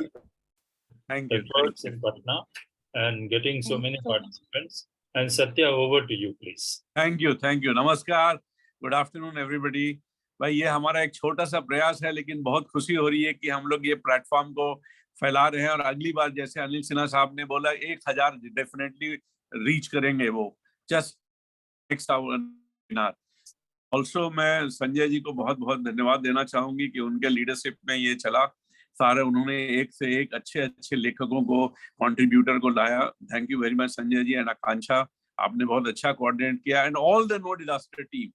अभी ये बताना चाहता हूँ कि वर्ल्ड डिजास्टर डे जो आ रहा है अक्टूबर में, उसमें हमने सोचा है, ये मेरा एक ख्याल है कि क्यों ना हम international film festival on disaster management करें, सो ये 4th इंटरनेशनल फेस्टिवल होगा। और मेरा रिक्वेस्ट रहेगा कि जो भी फिल्म बने हैं, आप लोगों ने बनाए हैं या हमारे कंट्रीब्यूटर्स ने बनाए हैं, या आपके जो स्टेक होल्डर्स हैं, आपके कोलीग्स हैं या कंपनी के लोग हैं, अगर बनाए तो कृपया हमें भेज दीजिए बॉम्बे में। आकांक्षा आपको डिटेल दे देगी, ताकि हम इसको शोकेस कर सकें बॉम्बे में। ये प्लान है हमारा, और ये मैं सबके साथ डेट शेयर करूंगा। आई थिंक 12-13 को करने का प्लान है हमारा, तो मैं पूरा शेयर करूंगा। And I always believe excellence has no parameters, each time one can do things better, so it is better, the best is yet to come. ये छोटा प्रयास है हमारा, और हम आप सभी लोग को बहुत बहुत धन्यवाद कि आप लोगों का कंट्रीब्यूशन रहा है, और इसी तरह बनाए रखे, हमें ब्लेसिंग देते रहे। Thank you very much, thank you all. And thank you Satya ji, I know आपके घर में कितनी बड़ी इमरजेंसी है, टाइम निकाला, बहुत बहुत शुक्रिया, बहुत बहुत सबकी अनुमति तो हम लोग इसको अब क्लोज करें।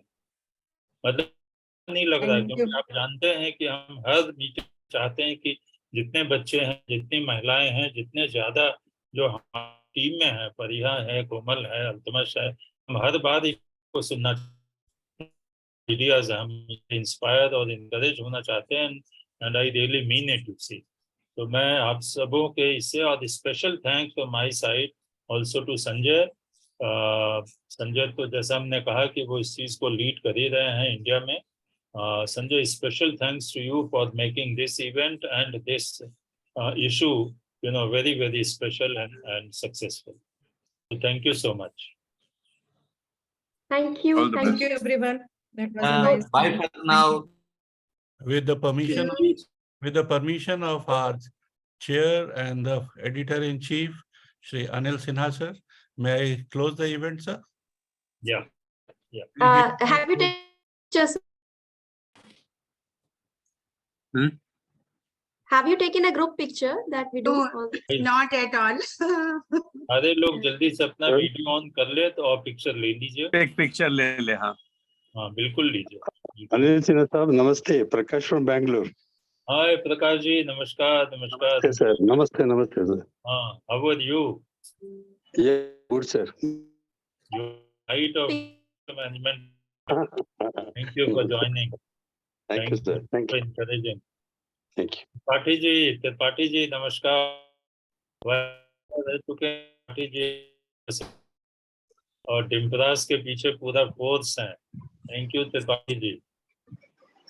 तो फोटोज ले लिया तो फिर हम लोग अब क्लोज करें। I am sorry today I am sounding because आप लोग जानते हैं I got another engagement to से। हो गया सर? ओके सिन्हा जी नमस्ते। सिन्हा जी नमस्ते। अवधेश जी को नमस्ते, सब नमस्ते। नमस्ते सिन्हा जी को नमस्ते, अवधेश जी को नमस्ते, सबको नमस्ते। नमस्कार नमस्कार सर, नमस्ते नमस्ते।